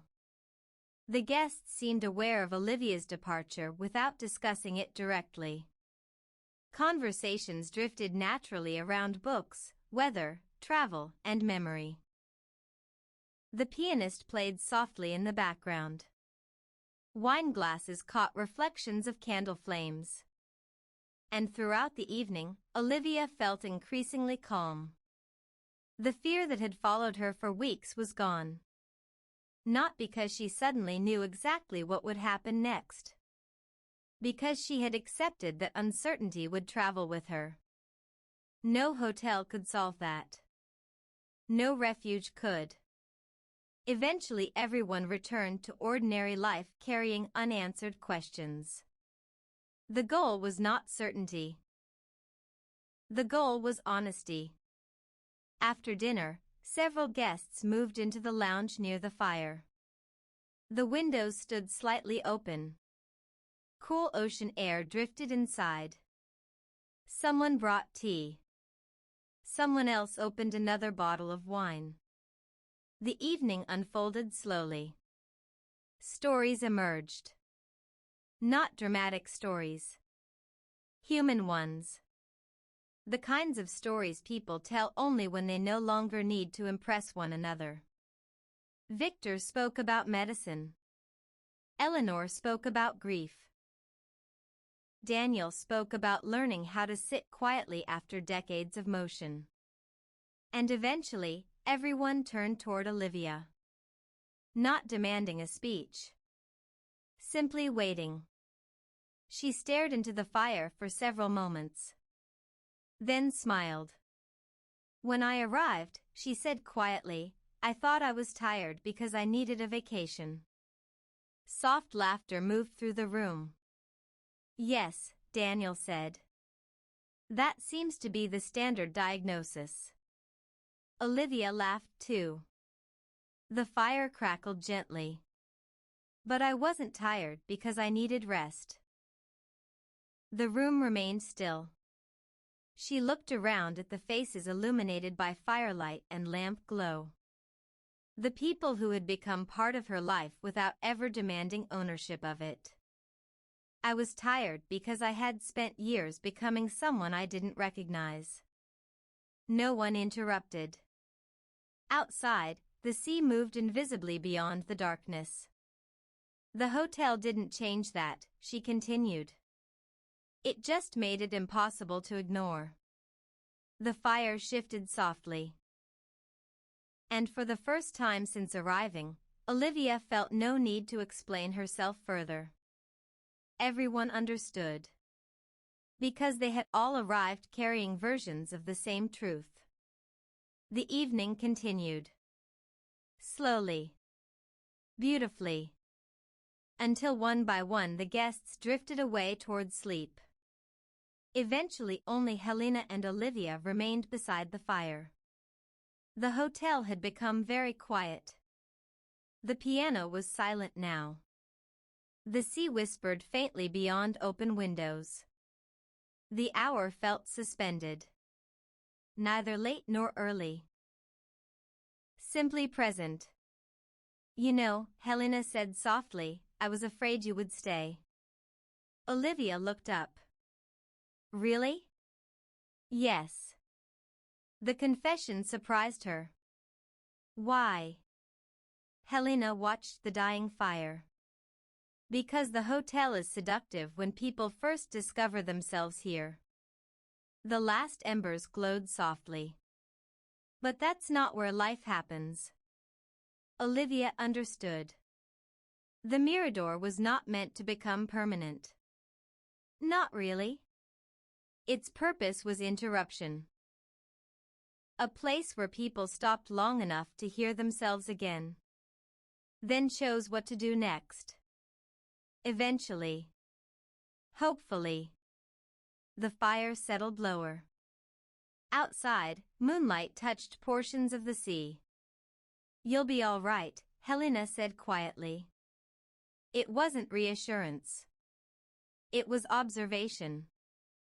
And somehow that made it more meaningful.